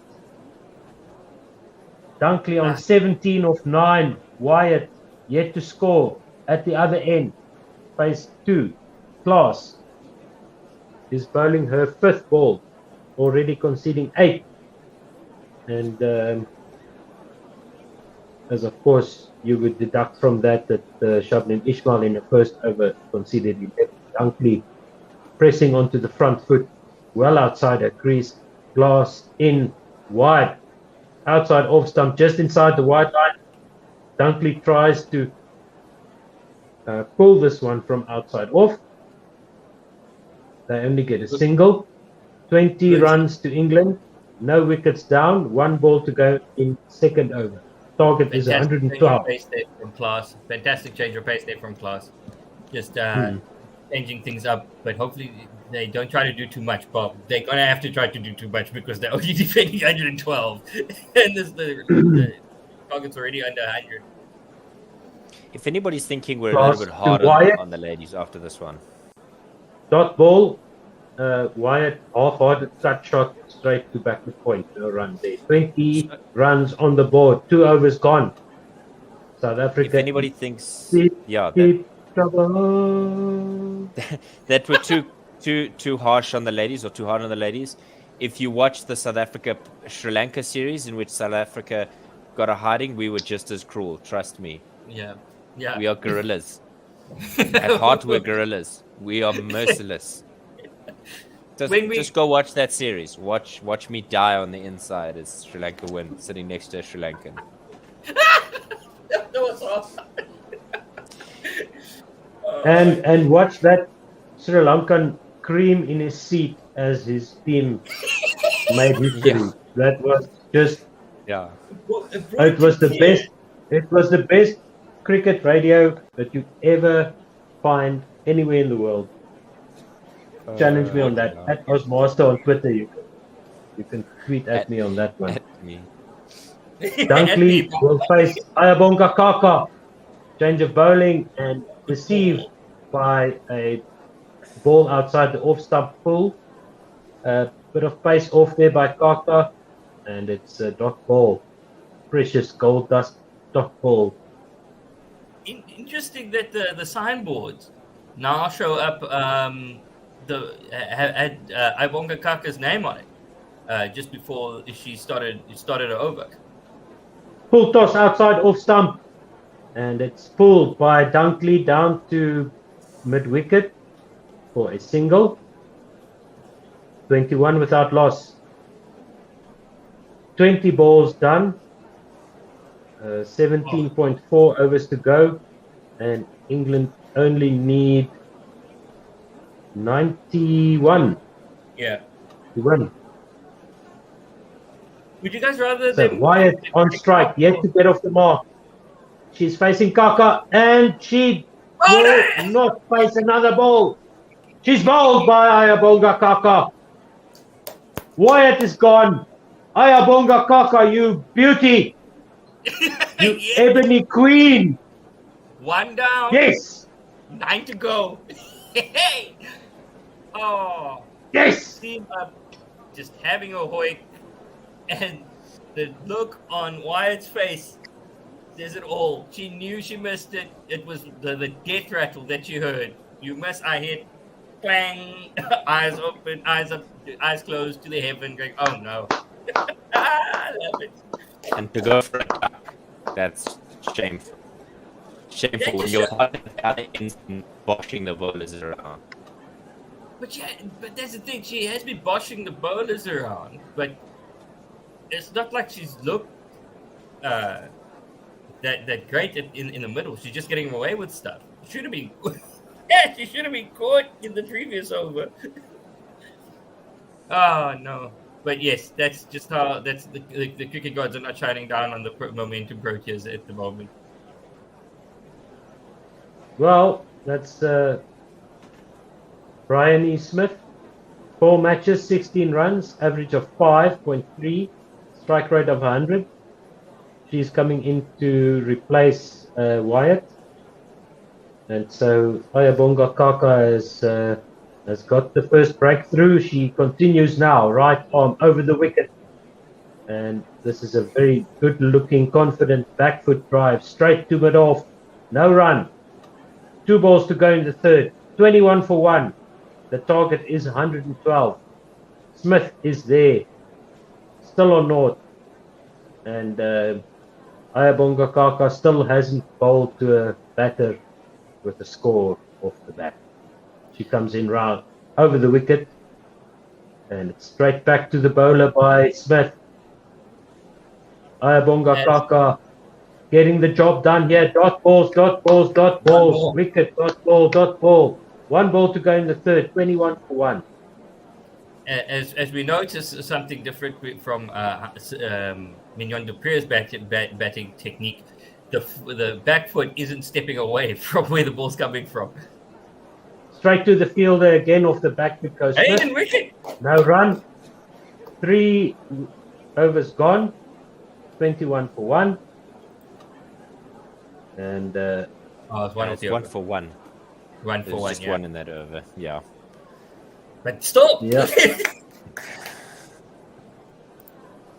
Absolutely. It's such a crucial over in terms of this game. If there is to be a low-scoring thriller here, an over like that makes a mountain of difference in how this game will play out. And if you want to tweet us at GUERILLASA, tell us your thoughts. Go to YouTube, ding the bell. Tell us what your thoughts are on YouTube. We want to know what you have in store for us in terms of how this game is going to go. Change bowling. Very try left arm spin. Ravi Nair on YouTube says the word of the day is Papakak to describe South Africa's efforts. I don't know if we can say this one. Yeah, you gotta be careful there. Woo. Yeah, BCCSA, yes. So another back foot drive from Dunkley, and it's fielded in the covers. They go through for a single, and 22 for 1. That is top draw fielding from du Preez, making up for a batting performance. That's quality. Yeah. Really good stuff from her. It's after 9 though, so I think we can get away with it. And then Tryon with the second delivery of 4th over, and it's worked out by Smith. He's off the mark now. He goes to deep mid wicket for a single, and it's 23 for 1. 4 balls to come in the 4th over. Target is 112. Dunkley on strike. He's on 20 off 13. Tryon right, the left arm around the wicket, and it evades the bowler. It evades mid off, diving to her left. It's 4 runs to Sophia Dunkley. This woman has really shown her class in all formats now. I mean, with 24 on the board already, chasing 112, fearless. And just bisecting the field like needlepoint work. I mean, that is just precision. That is just engineered. This one is down the leg side by Tryon, and it's signaled wide by the umpire. Your rugby name 28 for 1.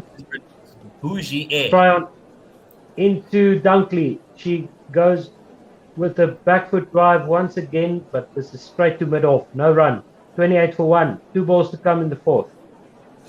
We can say that Dunkley isn't going to die wondering.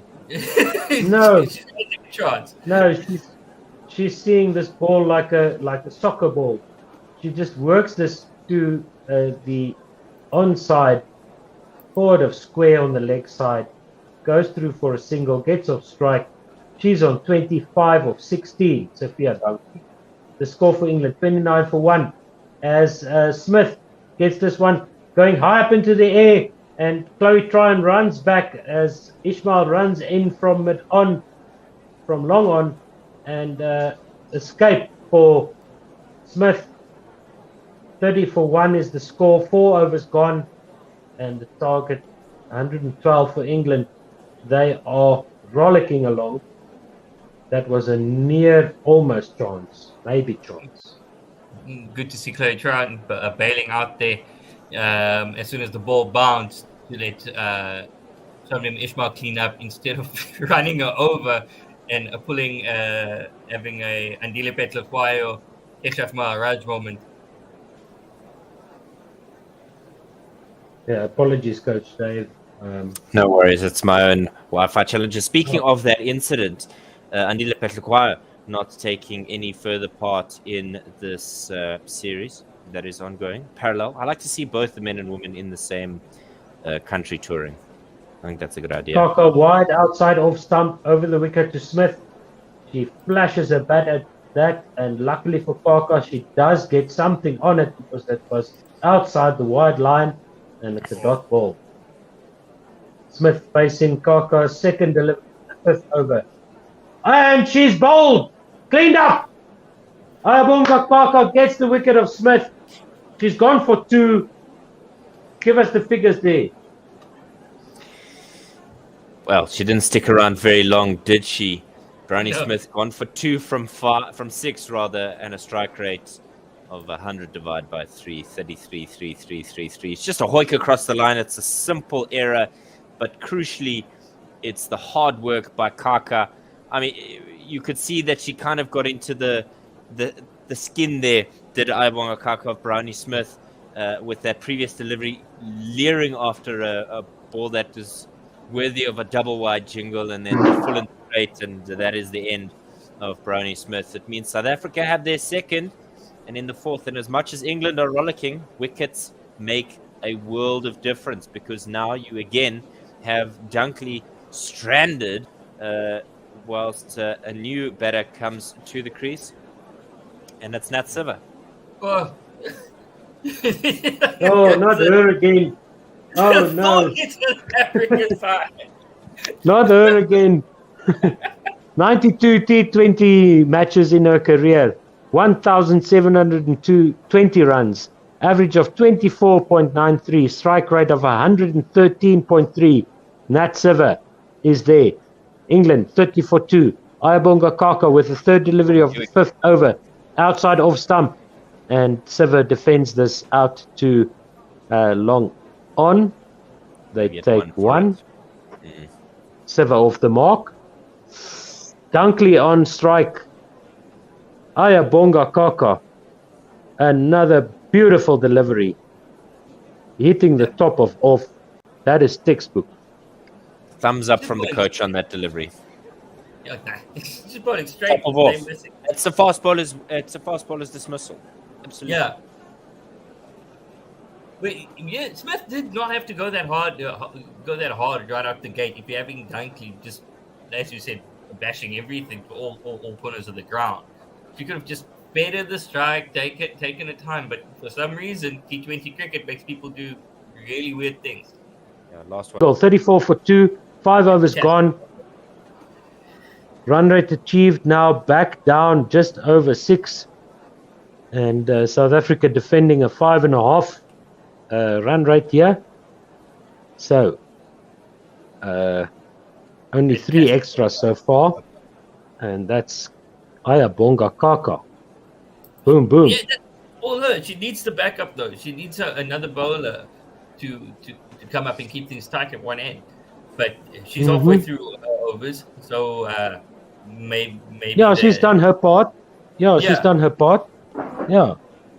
The rest they need to step up now. Mm-hmm. We're also seeing what a difference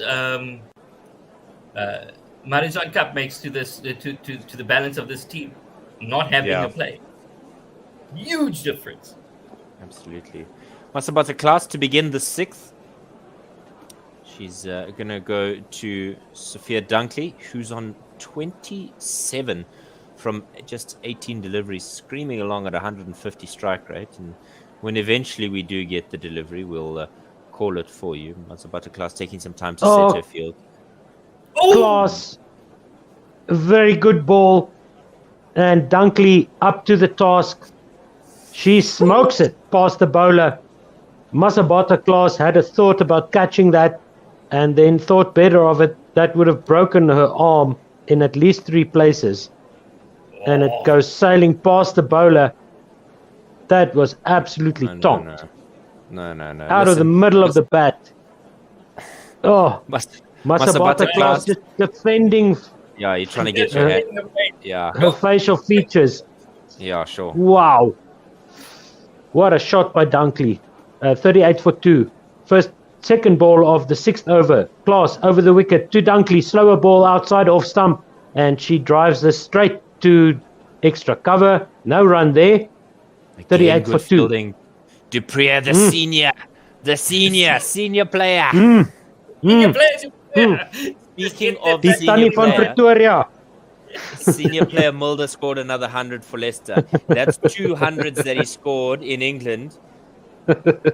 I'm just going to point that out because there is a test series coming against England and he scored 236, I think it was, and then 100 in this most recent game. Man is scoring. Class in again. A wide swipe by Dunkley. It's a thick top edge. And there's nobody there at third. It goes tamely to the boundary at the end. It was a victory for the bowler there, as Dunkley tried to fetch that one wide outside off, and she just got a thick top edge, thick enough to send it sailing over third in the ring, and the ball just kept running down to the boundary. Class hangs her head, and it's 3 balls to go in the 6th, 42 for 2. Masabata class over the wicket to the right-handed Dunkley, attacks the leg stump, and this one is just lifted over mid-wicket, down to long on, or deep mid-wicket, and they take a single. Thank goodness Dunkley is off strike. So Klaas has the chance to bowl to a new batter, and unfortunately that's Nat Siver. She's on 2 of 2, 43 for 2, 2 balls to go in the 6th. Target is 112 to win for England. Hey, nah. Ouch. Senior player Mignon. Klaas, slower ball onto middle and off. Siver just deflects this to deep mid wicket for a single. She knows what she needs to do. Get Dunkley back on strike, because Sophia Dunkley is just pumping South Africa like she did in the ODIs. Just carrying on, just at a higher rate. Standard operating procedure. Yeah. SOP. Yeah. Klaas into Dunkley. What a wonderful straight drive by Sophia Dunkley. That is going to be a maximum. What a shot. That's 6 runs. And that's 50 up for England after 6 overs. 50 for England in just 30 deliveries. Thank you in part to, thank you mostly to Sophia Dunkley. And what a wonderful shot there by Dunkley, overpitched by Klaas. And Dunkley is just in the zone. Looks like Karate Kid type shot there. 42 of 23 now, Sophia Dunkley. Everybody's thinking of those karate. Up, down. That was the upshot. Hmm. I mean, a run rate of 8.33 when you're defending 112. Yeah. It's just not good enough. Just the power You're not play. giving yourself anything to bowl Yeah. at. That's the big problem, is that with senior players like Luce and Dupree not scoring runs. Yeah. So then you compare what the English have brought now. And I mean, Dunkley's got 42 of 23, striking nearly 200. Yeah, but like Senior I said, player. the major difference is Marizanne Cup not playing for South Africa today, and I think I'm going to check. We need to give her the nickname of Atlas, Marizanne Cup. That is. Okay, so Ishmael back into the attack after 6 overs. South Africa were 31 for 2. South Africa England are 50 for 2. This one is glanced off the pads by Siver for a single down to fine leg, 51 for 2. And England now needs 61 from 83 balls. Walk in the park. We need to call Marizanne Cup Atlas because she's been carrying the team on her shoulders this entire tour. Jeebus. With bat and ball. Huge. Yeah, well, I would have been very critical of the South African management if Cup was back in the team after her obvious injury. This one is off the back foot, driven to extra cover by Dunkley, off the bowling of Ishmael. Start of the let's see if I can get the 7th over. Thank you. And now 61 needed from 82 balls.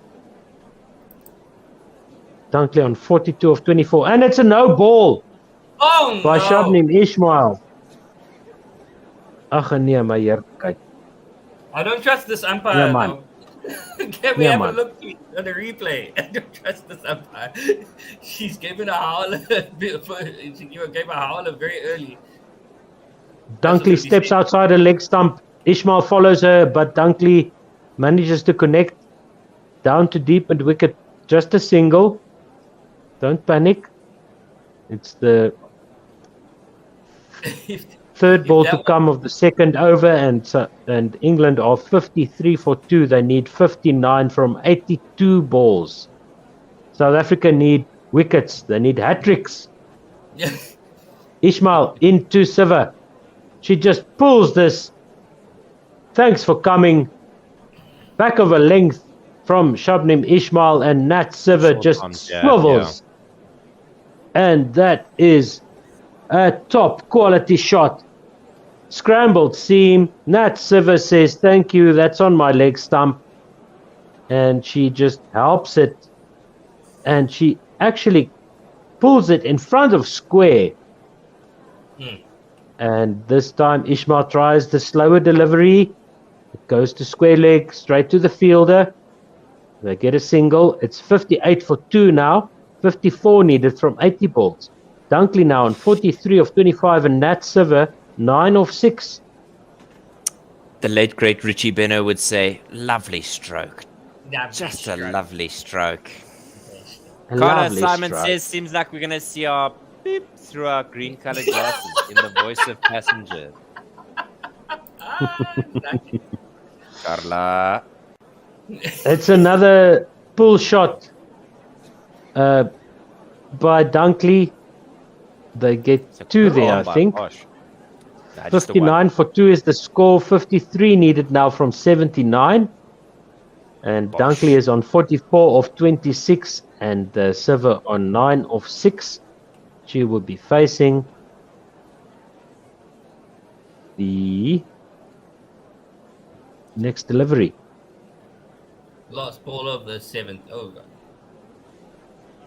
Ishmael short of a length. And Ball short. this time Siver mistimes the pull shot, gets a bottom edge back down to the bowler. No run, 59 for 2. 53 needed from 78 for England. Dunkley will face the next delivery of the new over. She's on 44. And Siver Siver. You will siver when you hear her name. You It's suffer 9 out. of 7. Well done. Siver. Nice. As you suffer. Just, I get the most abuse for the puns, and I have not been the one punning today, and there's just no repercussions. I would like to complain because when I pun, there's Twitter polls and there's riots. I wish to register a complaint. And then it's just free roam here when it's not me. No, I see how it is. Well, I wouldn't know if there were complaints on social media because I don't check my Twitter, man. So that's a safe. Tryon safe continues, bet, left arm round the wicket to Dunkley, off the back foot, and she smokes this one out to the sweeper on the boundary. There's enough space in the outfield for the English ladies to get 2. 61 for 2. They need 51 now from 77. Dunkley on 46. Annika Bosch with a proper arm on her. Yeah. As much as they've taken 2 there, she's rocketed that one in. Not the only one. A couple of gun-ons in the South African the Proteas team. Tryon attacks the leg stump there. Dunkley takes a single. 62 for 2. Nat Siver on strike. Oh my goodness. You get Sophia Dunkley off strike and then it's Nat Siver. Okay. She comes down the wicket to Chloe Tryon. She drives this one nice looking forward drive there. Off her feet. She almost yorked herself but recovered well. I think Tryon saw her coming and dug it in short. This one is another glorious shot by Sophia Dunkley. And is that dropped by Shabnim Ismail? It did not reach the boundary this time. It was another good-looking straight drive. The shake of the head from Shabnim Ismail tells us the story, and she's already cursing herself. It's a reverse sweep this time by Nat Siver. Down to third, and will it be cut off? Yes. That was a chance gone down for South Africa. We'll see a replay soon. So the score, 66 for 2. Come on, Shabnim. You know that you're going to catch the next one. Oh, she had the ball in her hands and it just burst through her fingers. Tryon abandons her run-up. It's 2-1-1-2 in the 1-1-1-2 in the over so far. 1 ball to go. That could have been so decisive for South Africa if they could just get some jitters into the English change room. Tryon drags this one short down the leg side. Siver tries to smash that and she misses out. 66 for 2 and 46 needed now from 72 balls. Oh my word, Shabnim Ismail, she is distraught. It looks like she's back to her normal self, but that was a drop catch. So if I'm skipper here, I'm gonna take the gamble. I'm gonna put Ismail onto ball now. Right now. You say, I give you the ball, say go ball. Because either the game is you owe me a wicket. Go and get it. Yeah. Yeah, I mean, so if she's fired up enough and then goes and screams through it, great. If she bowls a couple of horrid balls, well, it's not like she's going to change the game in terms of current trajectory. So, nevertheless, Kaka, 2 for 5 so far. Into the leg stump of Sophia Dunkley, who just survives. Defends this to the onside. Takes a single, 67 for 2 England. Dunkley 49 of 32. Siver 12 of 10. England need 45 from 71 balls. Kaka has now conceded 6 runs and she's about to bowl her 14th ball. 2 for 6. Kaka floated delivery on off stump and it is swept by Siver for a single down to deep mid-wicket. 68 for 2. Right now, Dunkley back on strike. She needs 1 to get to her half century. She's faced 30 balls so far. Can she get the 50 off 31? Let's see. As Ayabonga Kaka goes into Dunkley, slower ball, and it's full. It's a full toss. Dunkley bunts it down to long on. She gets her 50, and that is magnificent work by Sophia Dunkley. She has just said, Dunkley. Oh, okay. No, I appreciate that one. Hold on. I'll give that the coach's thumbs up. I do Kaka think into Siva, and she's bowled. Nat Siva. Ayabonga Kaka has a 3rd wicket. She says, hold my rooibos tier. 43 needed from 68, and England are 69 for 3. Thanks to Ayabonga Kaka. All 3 wickets. Back of the hand. Slower ball on middle and leg. And Ayabonga Kaka pumps her fists. She's got her 3rd wicket.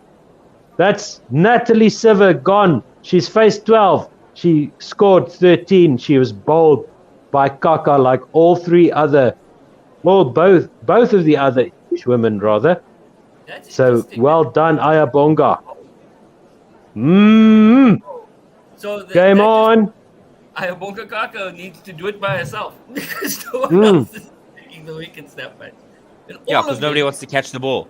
I like this. Ayabonga Kaka, a lion, truly a lion in amongst a den of many kittens. Kittens, nice. Seemingly so. You see Otto with the delicate way of putting things. Oh! Right, Knight Heather comes Knight to the wicket. Oh, no. 88 games, 1,389 runs, average of 23.15, and she's got 100 against Thailand in Canberra of 2020. It's not really something to write home about, but nevertheless, it's more than I have. So, yeah, I do have an international wicket though. Well, I've never played against Thailand, so I'll tell you how I have an international wicket in a sec. Yes. 69 for 3. England need 43 from 68. Ayabonga Kaka goes to Heather Knight over the wicket and inside edge back onto her pads, back down the wicket. Kaka collects the ball. She's got a smile on her face. She's in control of this match. She's going to win it for the Momentum Proteas. If she doesn't do it, nobody can. She needs to get Dunkley. How did you get your wicket, Coach? No, I'll tell you at the end of the over. Okay. I'm claiming it as an international wicket. That's all I'm going to say. 1 ball to go. Kaka full and straight on off stump. And Knight gets off the mark.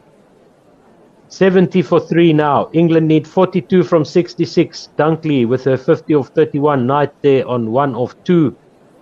And Sophia Dunkley, the difference between the teams at the moment. Yeah. Oh, massively. She's bludgeoned the South African bowlers to all parts of the ground. Not holding any prisoners captive here. Yeah, or punches either. Absolutely dominating the South Africans. She's played some really attacking shots, but some of those shots have just been timed to perfection. She's just all throughout the series. She's writing her own checks at this point. Oh, absolutely right. International wicket. Vian Mulder in 2018, before his tour to Sri Lanka, came to one of our sessions. Wanted coaching / throwdowns from one of our senior coaches as Tucker makes her debut with the ball, and this one's reverse swept to 3rd as it's cut off. No run. Class looking like she was the one who's done it. And throwing a bit of off spin to young Vian, and I picked up a lovely little dirty wicket there. It was the filthiest of wickets.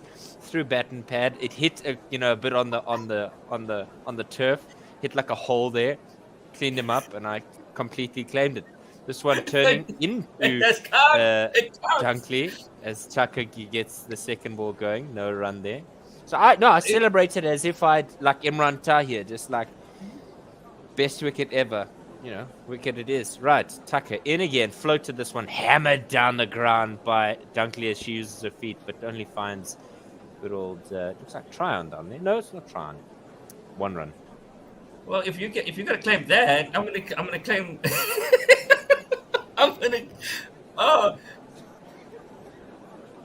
Tucker in again, and this one is straighter this time and driven off the back foot as Bosch does the fielding. No run. If you're gonna claim that, I'm gonna claim Amir Sohail. Yeah, fine. Claim it. Claim it. Tucker. 2 balls left in the over. Down the wicket comes Knight, drives it inside out, and only finds Tryon at mid-off, and there's a scampered single. Tucker rushing through her deliveries here. And this could be good for South Africa. Oh, scampered single there. Almost a run out. Correct, it would have been a game changer. Right, last ball of the stint. Here we go, Tucker with a wicket. No, she has Dunkley coming down the wicket and gets a single. Shabana Mishmael doing the fielding. Right, last 10 overs. England need far more, aberration in terms of their batting if they're going to lose this one from here. Nevertheless, South Africa 38 is required and 74 for 3. It's been a pleasure spending time with you two gentlemen. Before you go, my wicket was Amir Sohail bowling to him in the net, and he pumped me way out of the net, but he got caught. Does that count? I got sent. He would have been caught and long on. That's like them smashing it into the top of the net and it gets trapped, and then you claim it by picking it out the roof of the net. No, wicket's a wicket. Wicket's a wicket. And we've got to get wickets any way possible. If it hits a stone and then turns the wrong direction, cuts him in half, and he goes, yo, I don't mind. Okay, I don't mind. Wicket is a wicket. Awesome. Okay, so there's a drinks break, and the South African ladies nowhere near where they want to be. I think we just need to... are the English ladies comfortable from this position? Yes. I would be comfortable. If they're not, I think they need to rethink their life decisions. David Dorrell really says, when does the South African season start? Hope to get to the Wanderers. I think only in not even December. October. The domestic season will start in October. Yeah, but because South Africa are in Australia. Yeah. A long time away. But if you follow a guy called Vali Army on Twitter, speaking of the Wanderers, he's a guy who goes to all the Lions games, home and away, 4-day stuff. I don't know what he does for work. He must, make millions or have millions because, if you can follow a domestic side through their 4-day competitions. Yeah. Great Oak. So he'll know. Send him a DM on Instagram. He normally replies. Vali Army. You'll know exactly when. Before even they've released fixtures because, he's like that guy from Durban. You remember the guy who's always dressed in full regalia? Yeah. Same vibe, but not so much kit. certainly is a fan of South African domestic cricket. Annika Bosch into Annika Bosch. Anis, are you going to handle the ball by ball for us? Sure. As this one is full. But drifting down leg side, Heather Dunkley gave herself some room. Annika Bosch follows a Yorker length delivery and is dug out for no run. 74 for 3. 38 to get off 59. I don't know whether you guys would want to get this done quickly or would you want England to keep bringing on the pain. As Bosch comes in again. This one is on leg stump and it's worked to the off stump as Dunkley gives herself even more room now, and it is cleaned up in the covers, and there is no run.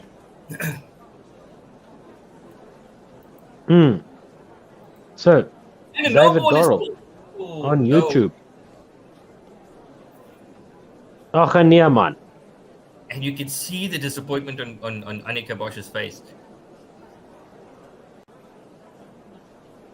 And Big no ball.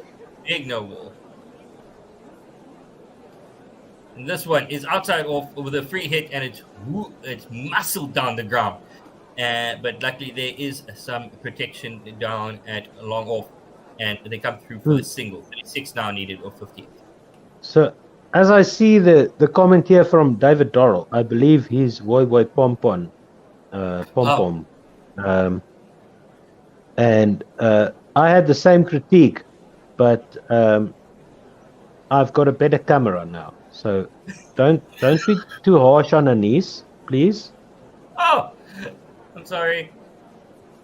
As this one is a bit short, and it goes for 4. Dunkley, Heather Knight now getting into the action, and the score moves on to 80 for 3 after the score moves on to after 10.2 overs. Too short by Annika Bosch, halfway down the pitch, and it didn't set up. It set up and then dipped down. This time attacking the leg stump, Annika Bosch, and Heather Knight just flicks it out to the onside for a single. 81 for 3. England need 31 from 56 balls. Right. My wife told me, Nicole told me that she's getting me a ring light, so she's noticed the same thing. So one of those clip-on ones for my laptop. As Annika Bosch comes in for the first ball of the over. This one is in the arc, and it's gone a long way over long on. Oh. Dunkley is not going to wait, and she's just going to hit South Africa out of their misery. Just dunking on South Africa. Nice. Score moves on to 87 for 3. Oh, in the slot and just sent. A long, long way. Wow, it's big hit. Fetch that, says Dunkley. Annika Bosch in again. This one wide. There's a top edge, and it's gone high. And long caught on the boundary. I am Bonga Kota. You can't keep her out of this game. Oh! Whoa! Crappy delivery, but we'll take it. Wicket for South Africa. 87 for 4. Cannot keep her out of the game. Involved in every single wicket. Mm-hmm. Oh, fantastic. Yeah, that's a really bad delivery that gets a wicket. But Bosch wouldn't mind, and neither do we. 25 needed from 54. Sophia Dunkley goes 59 of 39, caught by Ayabonga Kaka off the bowling of Bosch.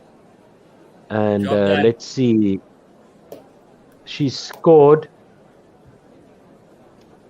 59 of 39.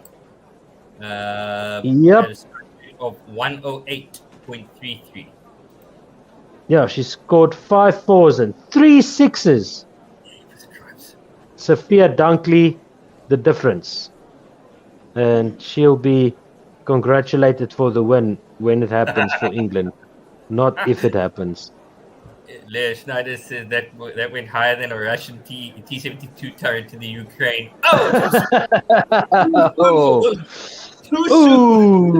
Ooh! Wow. Getting political here on 1WSR. Follow us on Twitter. Geopolitical shots fired. Bang, bang. Oh, pun intended. Bang, bang. Mm-hmm.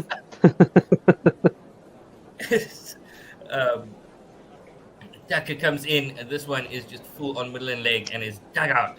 And there is a no run. A full leg stump, full toss. And just, this one is outside off on the drive. Gets an inside edge, does Jones, and it just runs to a short, fine leg for no run. And yes, a leg stump a leg stump full toss, gets a top edge, and you see the look Annika Bosch gives to Sophia Dunkley as she walks off. Oh, was that a drop catch? As Jones uses her feet to tuck her, hits it straight back at her. And we just, from the angle that we have, we could not see whether it was a drop catch or if it bounced before, but still good fielding by Tucker. Still a dot. Now, and it is chipped down the ground where sub-name Ishmael cleans up on the long-on boundary for a single. The score is 88 for 4. 24 needed or 50. A collapse? Is a collapse on the cards? It's the hope. It always is. Tucker is in now. This one is outside off. Nike uses her feet and works it to the leg side where it's cleaned up by mid-wicket for no run. One ball to come in this the 12th over. There's a top edge again over the top of short third man, and the reverse sweep was played. Top edged over the top of short third man and short third, and it runs away for 4. The score moves on to 92 now after 12 overs.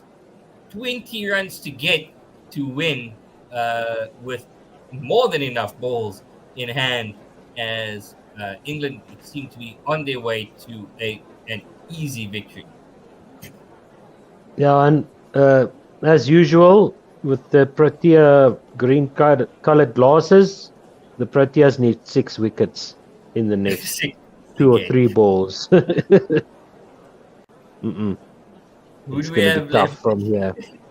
Dive down or score. But it was all that the game-changing. It was basically a game-changing innings by Sophia Dunkley. As Kaka in again. Yeah. Strike bowler. As this one is on midland leg and it's chipped in the air and it is safe as cleaned up at a deep square leg for a single 93 for 4 with 19 more to get after 12.1 overs, 47 balls to get those 19. But strike bowler Ayabonga Kaka, the main destroyer for the South African ladies, the only bright spot in this bowling performance so far. Strays onto their legs again and is whipped away by Knight down to fine leg, where it's cleaned up by the captain Sunelis. Why is the captain at fine leg? That is insane to me. Yeah, Lees, definitely a young captain, young in life, young in captaincy. Hard lessons learned here. Good Yorker, but dug out by Jones. Straight back to her, and it's a dot ball. Score remains 94 for 4. 18 to get. It's still that just boggled my mind that you have your captain at fine leg. As in again, this one a slower one on off stump, and it's just worked to the leg side where it's cleaned up at mid wicket for no run. This is so tough. Yeah. This is so tough for the South African bowlers. Just 20 more runs and England would have been under a bit of pressure here, but there's none at the moment. Bonga Kaka in now past the umpire. This is another Yorker length delivery. Well dug out by Jones, and they just get the single 95 for 4. With 1 ball to come in the 13th over, 1 ball to come in Ayabonga Kaka's final over of this innings, and she has bowled fantastically. I don't 3 for 12. I don't want to put the markers on her. I'm knocking on every piece of wood I can find. As this one is a slow one on leg stump, and they come through for a single. 3 for 13. She ends with figures of 3 for 13 after 4 overs. A fantastic bowling performance amidst absolute carnage from the other end. Take a bow, Ayabonga Kaka, the bright spark of this, the shining light of this bowling effort from the South Africans. Everyone else sent all around the park. And she comes in and goes at about 3 and over. Fantastic. Send in to open the batting in the next game. Come on. Yeah. Try on now into the attack. 2 overs, 16 runs. So maybe Sunaylis has a dinner appointment that she wants to keep. Yeah. Got a hot date. Heather Knight on strike. She's got 14 off 11. Chloe Tryon, left arm, round the wicket. She comes into Heather Knight, who steps down the wicket, and she absolutely creams this one through extra cover. 4 runs. 100 up for England. Give it my hand. With 10 to get. Fantastic shot. 12 to get, sorry. 3 shots. Yeah, 3 shots like that. And that will be another standing ovation. The lines, Chloe the Tryon legs, now. everything just not up to scratch from the South Africans bowling lineup today. This time straight to the only person who stops runs in the South African team, Ayabonga Kaka at wide mid-on. 12 needed now from 40 balls for the English, 100 for 4. Chloe Tryon, left arm, round the wicket to Heather Knight, who's on 18 of 13. And try Heather Knight, shot, ramp shot. 4 runs, down to fine leg. And that is 22 runs now for Heather Knight, of 14 balls. And it would be just cue the collapse. Cue the collapse. Only 8 runs now needed from 39 balls. Chloe Tryon abandons her walk-up. Comes past the umpire now. Left arm round the wicket. Heather Knight dances down the pitch, defends this one. Past the bowler and 2 extra cover running around. No run. 104 for 4. 8 runs needed from 38 balls. South Africa needs 6 wickets. This one is defended off her middle and leg stump by Knight. And there's no run. You'll have to repeat that, Anis, after the end of this over. And Chloe Tryon bowls to Heather Knight. She comes down the wicket. She defends this past the bowler. Down too long on for a single. 105 for 4. England now needs 7 of 6 overs. Yes. Yeah, I said, we need the wickets to the South Africans, but Ayabonga Kaka has bowled all the overs. So who's going to take the wickets? But a clinical batting performance from England though, and it just sticks with their brand of cricket. They go hard at the beginning of the over to try to force a boundary, and then the pressure's off them for the rest of it. And if there's no boundary, you better believe they're going to go hard for the last 2 balls. They force and try to force a boundary, at least a boundary and over. And we saw that with Sophia Dainty, where she was taking chances, and she did look sketchy. It's just that the South Africans couldn't take the chances, as Shabnim Ismail is back into the attack. She comes right on over the wicket to the right on. Handed Heather Knight, flicks this off her feet down to deep mid wicket for a single. 106 for 4. England now need only 6. Anis, I think if the batters had scored 20 more runs, the bowlers could have put more pressure on here. If it was just here and there. It was just here and there. With Ismail into Jones, fumble at mid-off, but Amy Jones can't get a score there. Still 6 runs needed for England. 34 balls to go. 106 for 4. If they win it off these last 4 balls, you need to have Carla buy lotto tickets. Ishmael, dot ball to Amy Jones. 106 for 4. She 6 said that, needed off 33 balls. She said that South Africa they'd win with 30 balls to spare. Well, she meant that England would win with 30 balls to spare. 20. So it's within the range. It's within the range still. 6 balls. Ishmael into Amy Jones. She steps across her off stump. She sends this one sailing over deep mid wicket. 1 bounce ball.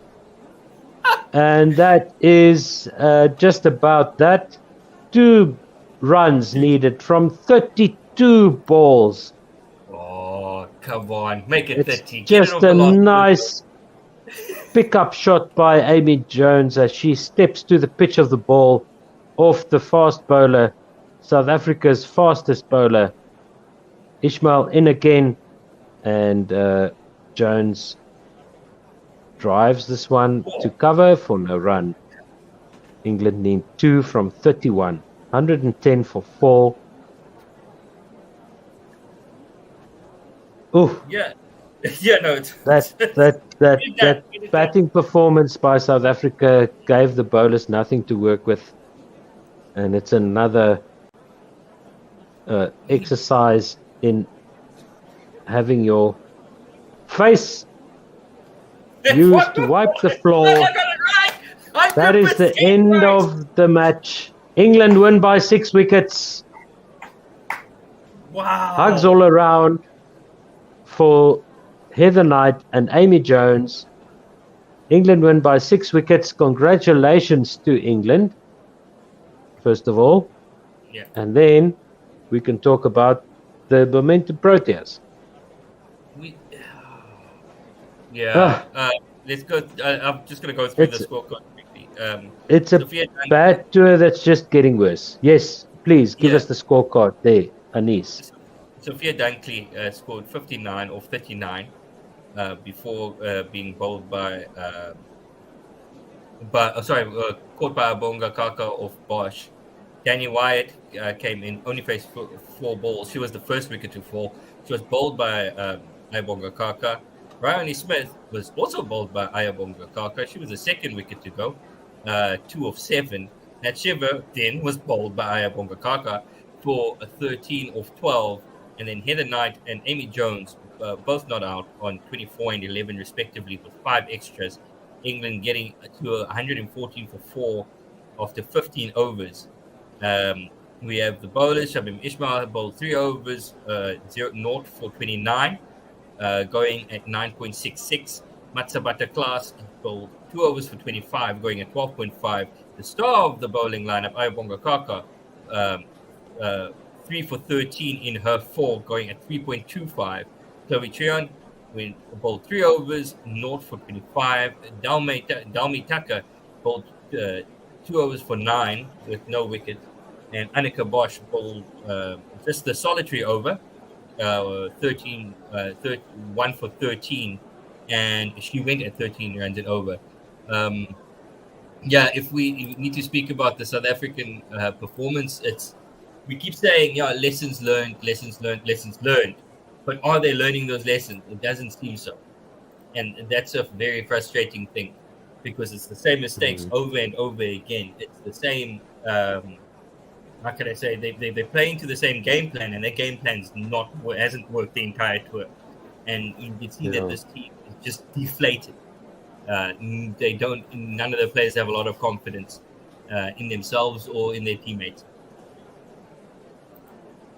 Yes, it's very evident, and it's very frustrating because I've said it before on this tour.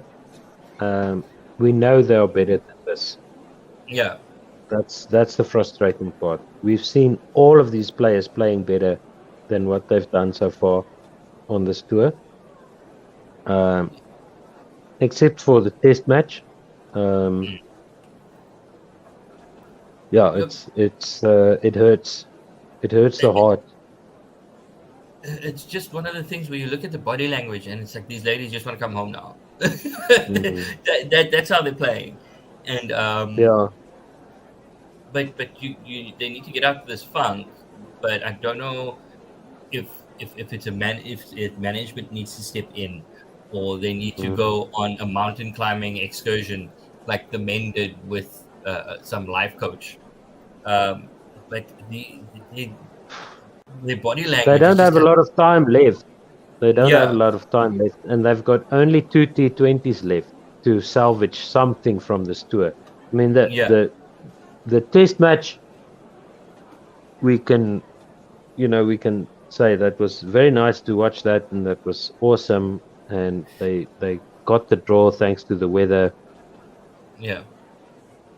But the way they lost the ODI series and this game's performance, man, this is not nice to watch. But we also because we know they're better than what they've shown. Yeah, that's why. And we also have to give a lot of credit to England. They had their plans and they're executing their plans perfectly, and it's just coming off. But yeah, I think it's easy for them because they're facing a substandard side. They I don't know how to say that though. Yes, they are taking their chances when they're facing this kind of opposition. Yes. Yeah. Given. Yes. Give it to them. Yes. They are playing well. I just expected a lot more from South African ladies, and I think individually you can pick each individual player in the South African team, the whole squad. None of them have played anywhere near their potential. Yeah. That's frustrating. I think that before the Commonwealth Games, that this team needs to have a look at themselves. Write this tour off. Just, play fine and go in with the mentality we have 2 more games and we get to go home. But before the Commonwealth Games, something needs to happen. And there is the talent there, but it's now. We know it's there. Yeah. Yeah. So that's going to be a tough task, and hopefully that we can get the right people in to just assist with get South Africa through to the Commonwealth Games. Okay, so thank you very much. If you're still listening to us, you're obviously a huge fan. So thank you for listening. And we will see you again on the 23rd on Saturday at 3:30 South African time. So that's 1:30 GMT. When the second T20 will start in Worcester. And we do appreciate everybody listening. Just by listening, you're supporting us. We do appreciate that. On our YouTube channel, One World Sports Radio. As Coach Dave says, ding that bell so you can see when we go live.